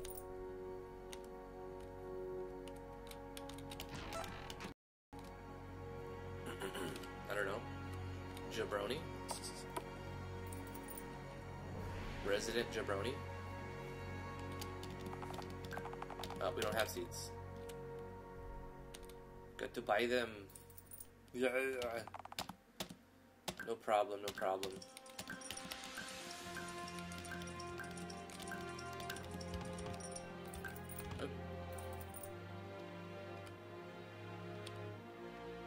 Let's get these planted. Toronto. Okay, so it does show. They're still working. I want to see if, once it goes past 10%, does it update? I mean, does it update at all? It should work perfectly fine. The same. I copy-pasted it into running the parallel from outside of the map, not inside of this map.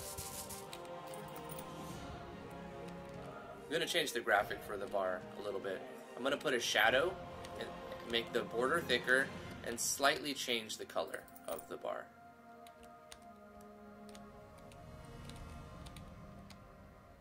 What's the traveling merchant selling? Stone. Let's get 20 stone. And set up the sushi bar.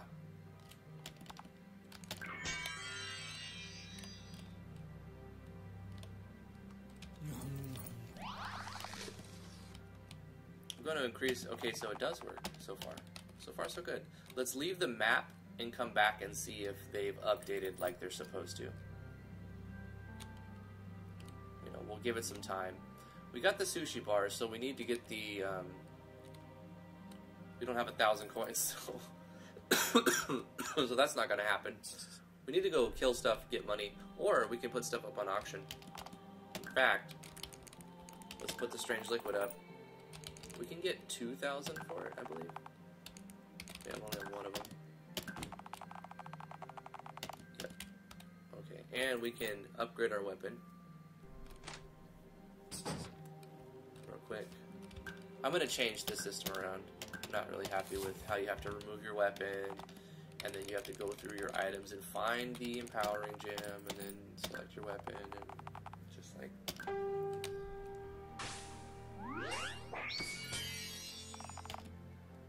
Like, the end result is good, but, like, the process is not that great. I mean, it does upgrade the weapon. Like, you get a better chance for a weapon unleash, which is fantastic. It looks like it's working, but we'll see.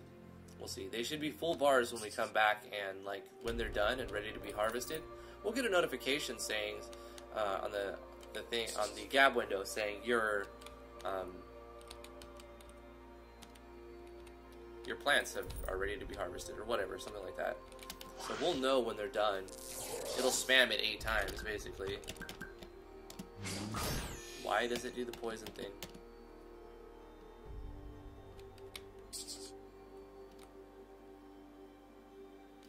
Stream's over very soon. Thank you guys so much for coming. I have to wait and make sure that, I don't have to, but I'm choosing to... I know how to fix it right now, and so I wanted to fix it and then verify that I fixed it. So once I verified that, oh hey, the progress bars now work on the farms. Let's get our synthesis menu up here.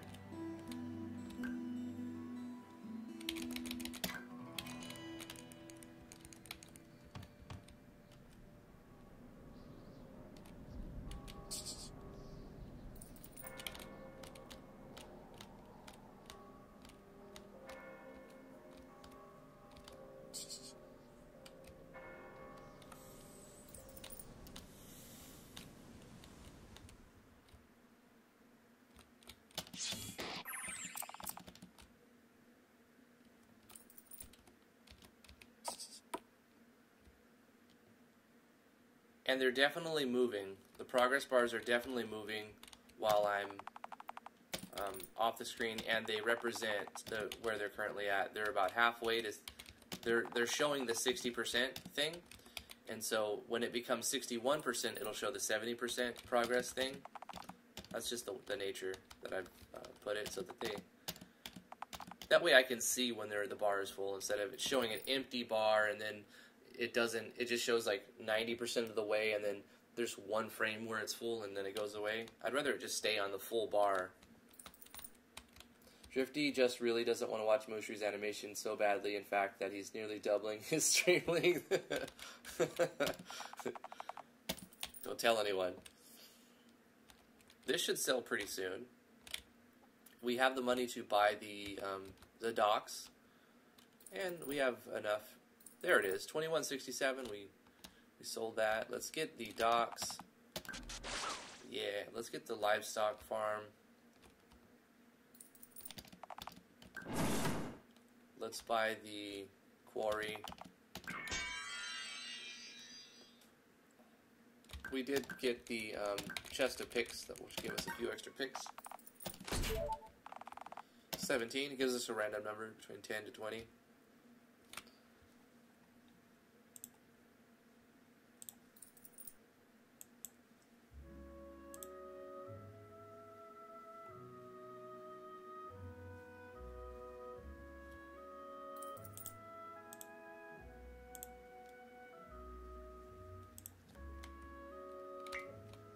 It does say 59 drop frames, 0.0%, but it did drop some frames somewhere. If you have any problems, just reload. What was I gonna do? Got distracted there. Oh, I was gonna buy the lumber mill. Get a few more fishing poles and go buy the lumber mill.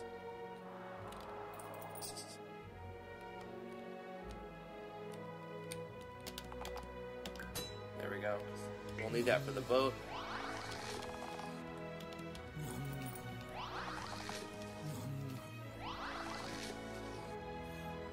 We'll buy the mine as well. Buying a ton of nodes. It's great.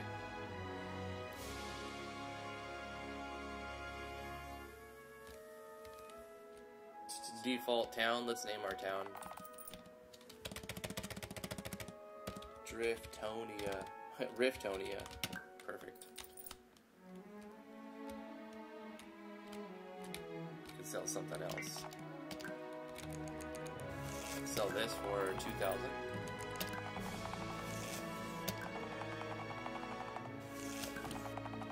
Our plants are finished. Let's check our progress. And the bars are full, and we've been off of the map most of the time, so we know that it's perfect. Now we have one last test. If we harvest these and the progress bar goes away, we're done. We did it. 100% of the way done. The bar is full. Harvest them. Boom, boom, boom. We got 200 experience for harvesting crops. Edmund is now level 2. Jinx is now level 2. Obtain 2 fresh carrots. The plant goes away. The progress bar goes away. We did it. We did it, chat. I think we had like a little glitch somewhere. We dropped frames, and then it's just buffered for most people. So, I don't know, I guess people would refresh, but I said I was going to end it anyway, so a lot of people probably left. Half my viewers dropped, but we're going to end the stream anyway, so I'm not going to worry about that. Thank you guys so much for coming. Super long stream today. We were fixing a ton of bugs, adding new features. I didn't plan on doing so much with the farming system, but we fixed game-breaking bugs on the farming system where you could try to plant a non-item and it just crashes. Plant a blank space, that doesn't work. So yeah, fantastic job. I feel like I've done a good job today. You guys have made great comments. Thank you so much for your interaction and everybody who's giving me great suggestions. If you'd like to support what I do, I have a Patreon page, patreon.com/driftwoodgaming. You can follow me on twitter.com/driftwoodgaming or twitch.tv/driftwoodgaming. If you would like to subscribe to my YouTube channel, I have over 300 RPG Maker tutorials. Tomorrow, we're going to be working on Game Maker Studio 2. I also have tutorials for that. So yeah, like this video if you liked it. You can donate with PayPal links. PayPal link below on the Twitch. Yeah, I mean, you guys are great. Thank you so much for coming. I got it in the stream. It went on very, very long time. A Skeleton of Gaming, same. I'm joining the Discord so I don't miss the next one. Yeah, Discord is in the description below. There's a link to it. Love to have you there. We have over 300 active members on a day-to-day basis. Usually, it's around 280 to 300 now. It's pretty good. We have like 1,300 or 1,400 members, but there's usually only like 200 to 300 on. Thank you guys. Bye-bye. Bye-bye. Have a good day. Have a good day. We'll see you tomorrow. We're doing Game Maker Studio 2. We're going to keep working on our RPG in Game Maker Studio 2. And once that's done, which will be pretty soon because it was a very rough, like, refresher thing, I'm going to be doing a new project, but it's going to be like a very limited color, very low resolution, like platformer. Like a gravity platformer, like 2D platformer type of thing. So anyway, I got lots of other stuff coming up, but I gotta go. Mwah. We'll see you guys. Thanks for coming. Mwah. Bye-bye. Bye-bye. Bye-bye.